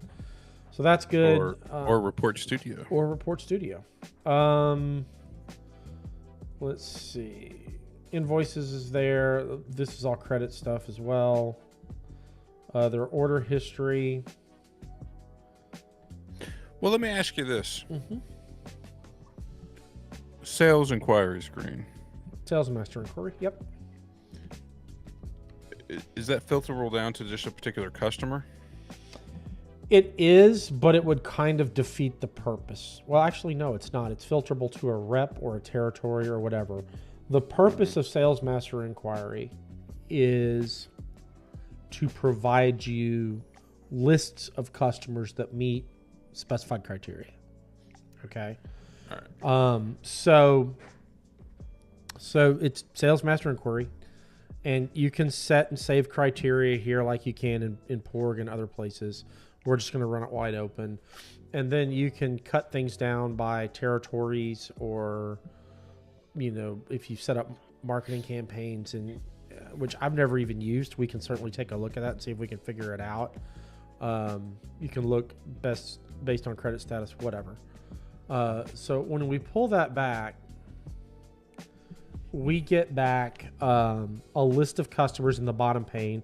And then across the top, we get more ways to slice and dice customer information.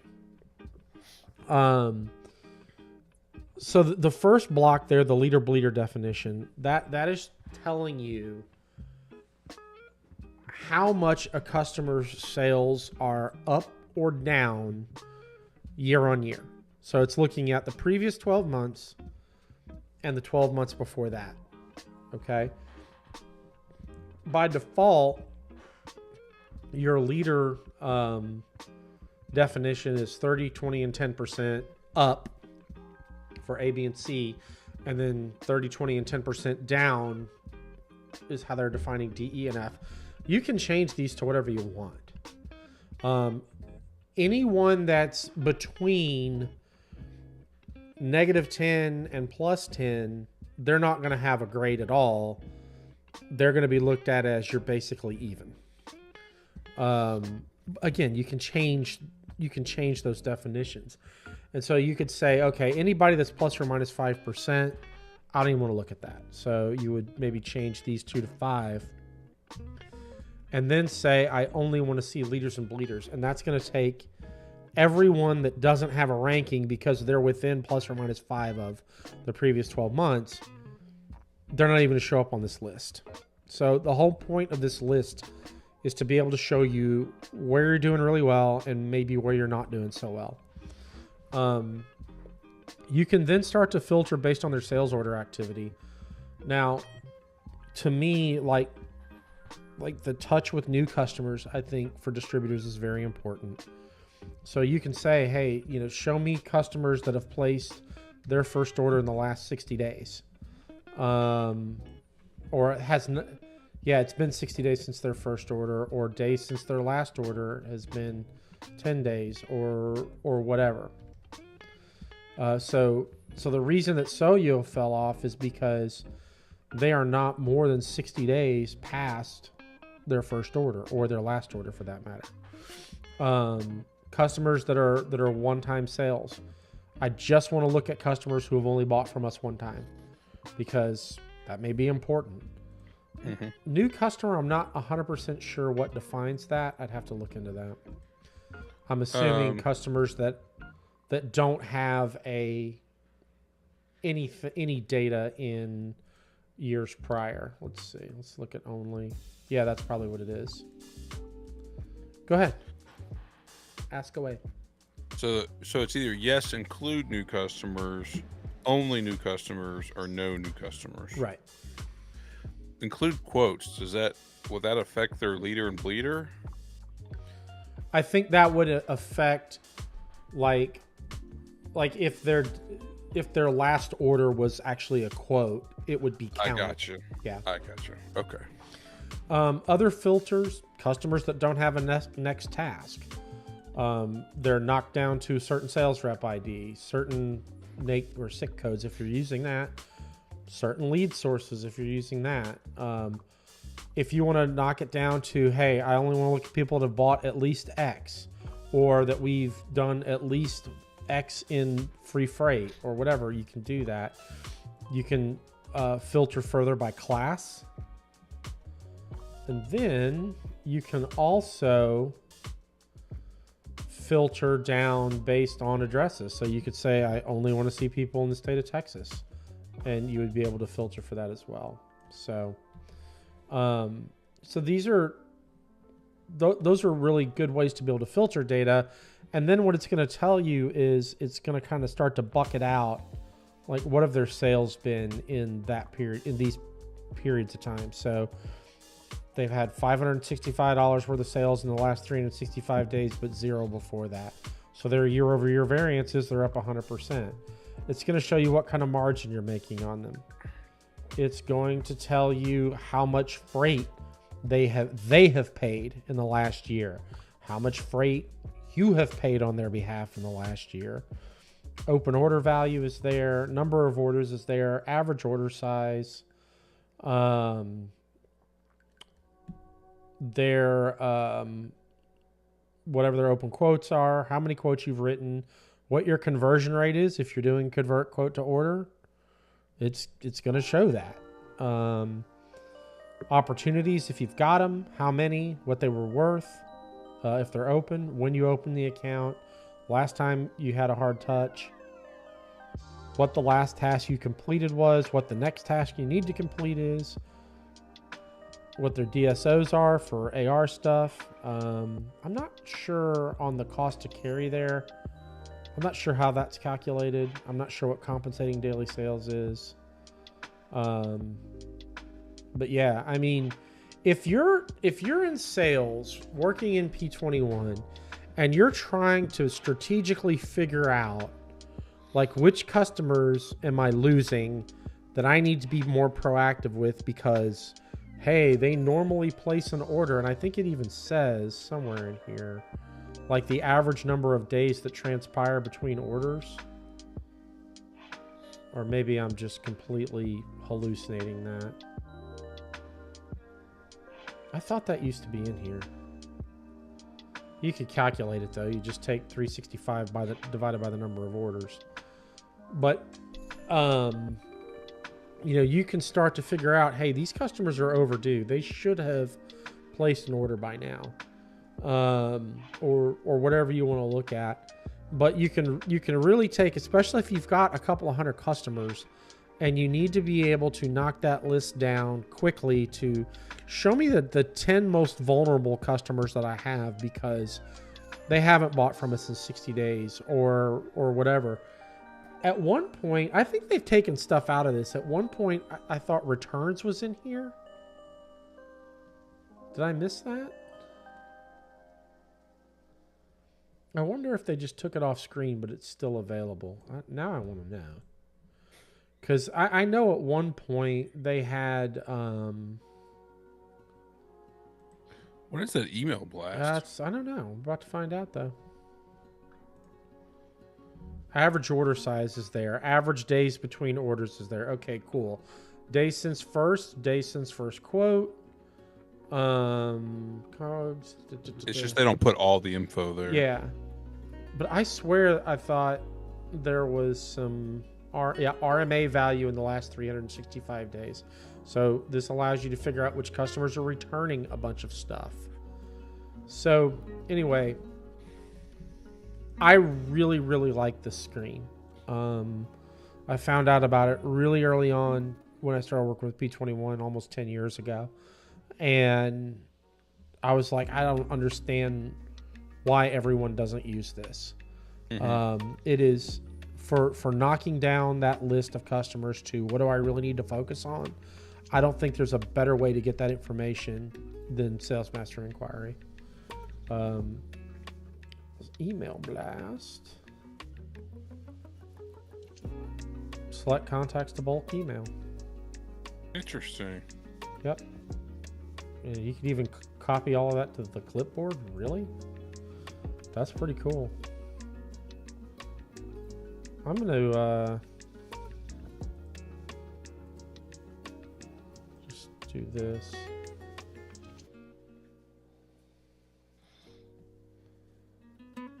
Oh, it opens your email program. Interesting. I don't think that works really well, but... Yeah, I would... But the copy to clipboard might be kind of cool. Well, let's see what that looked like. Did you click copy to clipboard? No, probably not. Let's see. Email blast.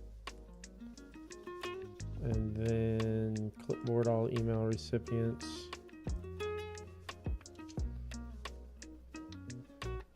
I don't want to do that. I mean, I'm just... in the background, I'm just trying to find a... Somewhere to paste them? Text edit, yeah. I don't have it on my menu bar.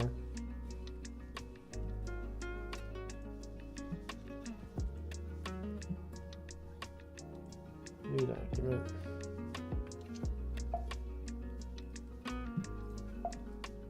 Yeah, so far it's not doing anything. Clipboard all email recipients. So I did it again.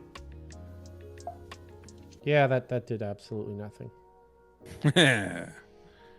Why not? That's more like it. But again, you know, I really like, look at this, you know, check this out. What is custom column data? So we've got a few customers that still use custom columns. This was really the precursor to user defined fields. Gotcha. Yeah. That's that tab in customer maintenance. Yeah. Okay. But it's largely been replaced by UDFs for the most part. Let's see what else is under CRM that we might not know about. Well, let's see. We have Contact inquiry, customer master inquiry. What? Contact inquiry. Yeah. What is that? I don't think I've ever opened that.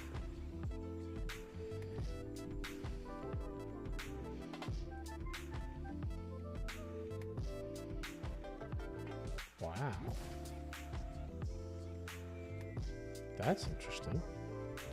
I don't see it being super issue or super. I guess if you have tasks related just to them.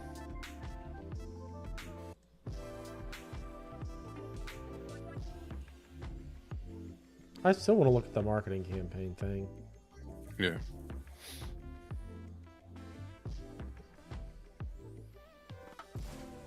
I mean, it's pretty detailed. You can, I think if you had the same contact and you wanted to link them out to another customer, you could do that from here. Oh, by having them with, can they be part of more than one customer? Not this one, apparently. Yeah, I thought they could be tied to multiple customers. So why do they even have a plus there? Because it looks like they just took over the same screen from Customer Master Inquiry and just reskinned it. All right, well, that's a screen then. There's a screen. It's there. Let's see. What else did we say was in here? There's address maintenance, which we don't need to do. Cash collection call.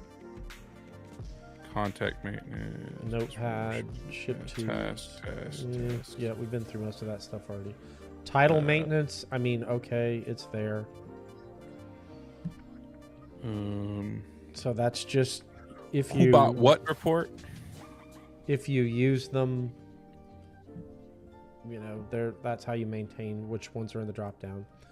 What were you talking about? I was just looking at who bought what. I just like the name of that report. That's actually not a bad report. I don't like any P21's reports. I do find something that, because eventually I want to do a stream on Report Studio. Mm-hmm. And I don't know if this was in my version of P21, but I always hated how to run a report you had to go into Report Studio. And maybe this was always here and I just didn't realize it. And there's a tab called My Reports, which will list your Report Studio reports. Oh, so I find that yeah, I definitely want to do I think Report Studio is one of those things that a lot of people don't pay enough attention to, mostly because Epicor has not done the best job at putting it out there, I think. All right.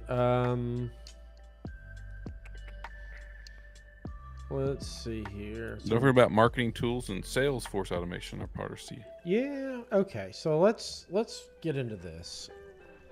Customer dealer type. I think that's probably got to do with the manufacturer rep stuff. Okay.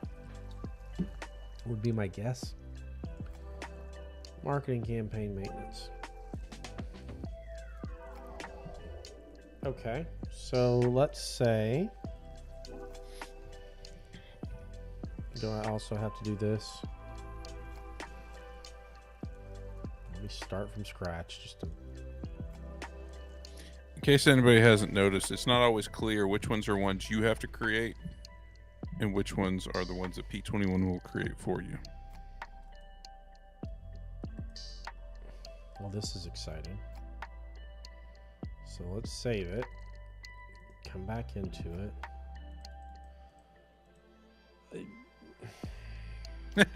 You can't add it in there.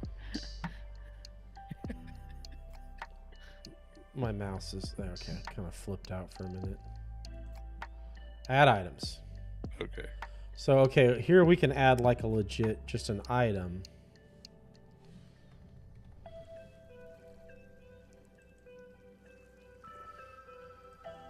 Whoa. Yeah, my mouse really is freaking out. Okay, 30 days. Well, let's say 1 day since purchase. Then we can also add a product group.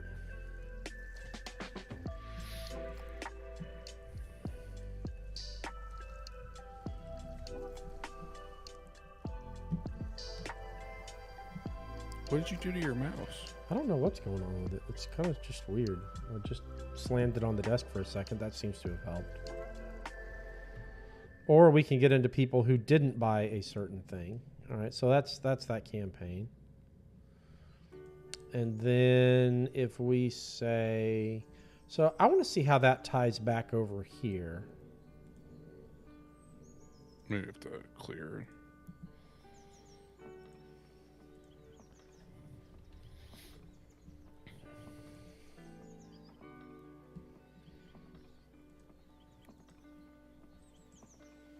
That's just really useful. Let's try a rebuild.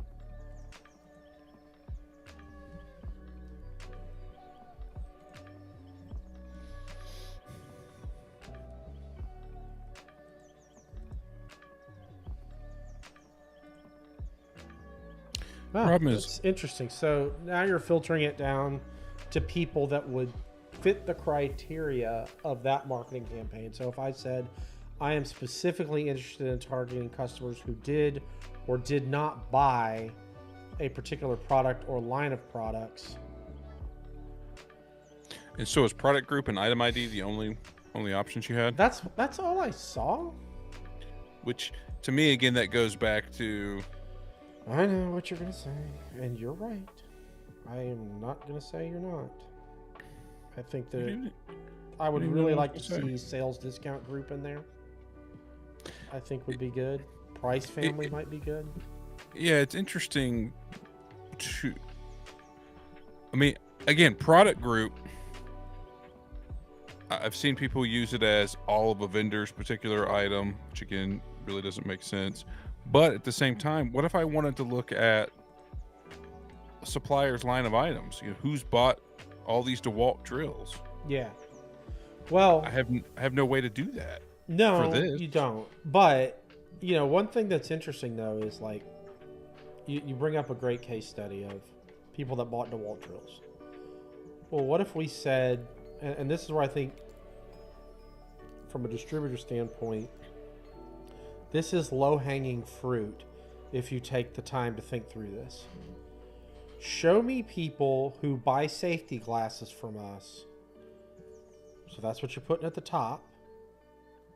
And then also adding at the bottom, but do not buy earplugs.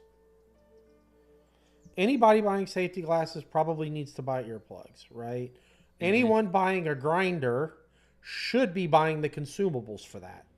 And right. So you can craft these campaigns into these taxonomies that allow you to understand where you should be getting business and maybe you're not.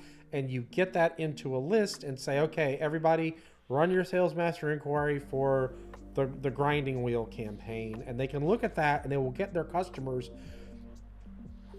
That is an awesome feature. I mean, it really is. It is, but I still think it could be better. No question.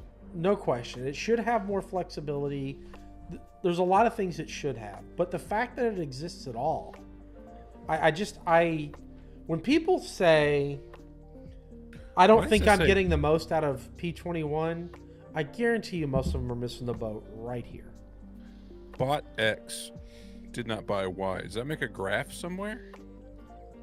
No, I believe that's just a bad way to do the title of this section of the window. So they did buy this, but did not buy that. I'm just thinking X and Y. So let's say, let's get rid of this. So they bought in that product group, and anyone ostensibly that buys in that product group should also need this product. Yeah, I get that, but what I don't get is, I feel like the X and Y means there's a graph somewhere that I'm missing. Nope, I think you're hallucinating. I'm not. Gotta prove it. Yeah, no, I don't see anything beyond that. Now, okay, so what else do we have in this? Oh, you can assign a marketing campaign to a contact? That's interesting. Well, here's another interesting one here is if we say, oh, there's no contacts on that mailing list, I guess that's why you need to do that. What did you just see on that? On assigning the contact? I went to the help file, and wow, look at you go. it's called, just search creating marketing campaigns. And then one of the articles is assigning a marketing campaign to contact, which is in contact maintenance. There's got to be a better way to do that. Let me do this. I'm gonna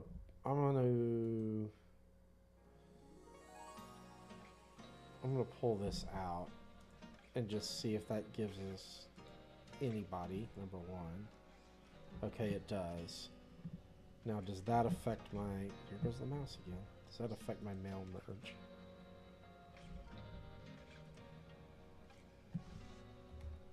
Nope.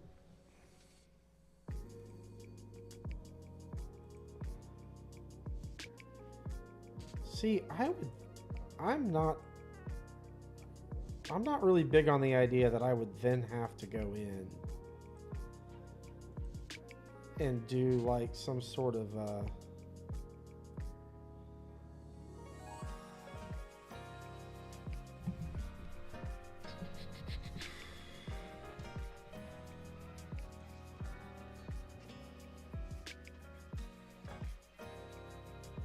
oh gosh, that I don't like that.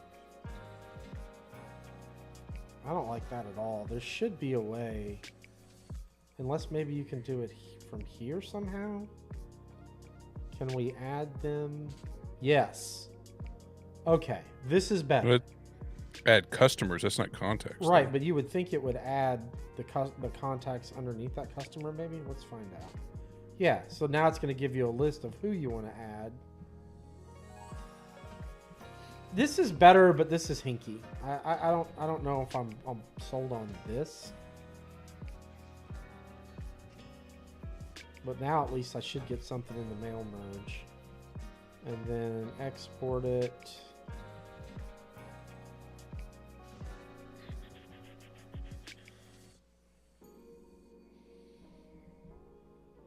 Which I understand no one can see that at this point.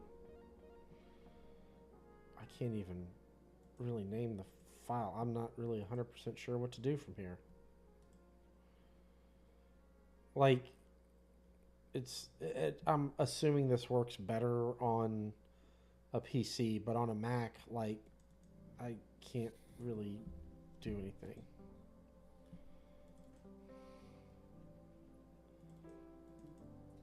I can't get past this point. So, okay, well, let's assume that actually works on a... You would get a list of all these contacts that you could then do something with. What else we got in here? I like the marketing campaign thing. I do. I don't know that I like the mail merge part of it and getting the contacts associated to the campaign, but I do like the idea of being able to knock down a list of customers really quickly that fit certain buying habit criteria. That I think could be useful. Lead sources we did. I think we went through all of this stuff. Matt, I think we have run the gamut for CRM. Yeah, and I think we kind of knew that there wasn't going to be a... I think we give enough people to stuff to at least go try it. Yeah. Before you instantly go out and buy another X $1,000 project or product. Yeah, and so I think one thing I think we can cover that might be helpful. I was going to suggest we use our leftover time to have a one-on-one stream to talk about modifying our system to use the... I'm sorry, you're breaking up? I think your internet connection's giving out. I want to do... Help me help you. That's all I'm trying to say. Help you.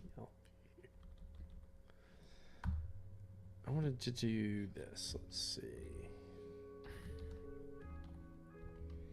I think I got this right. Nope. can't remember. Oh, there it is. Oh, log on, not log in.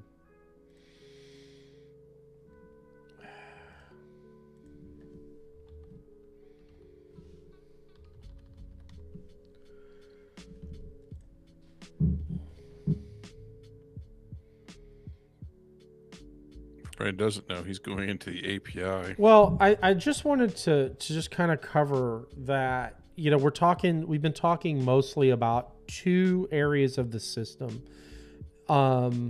opportunities and tasks, and customers to a lesser extent.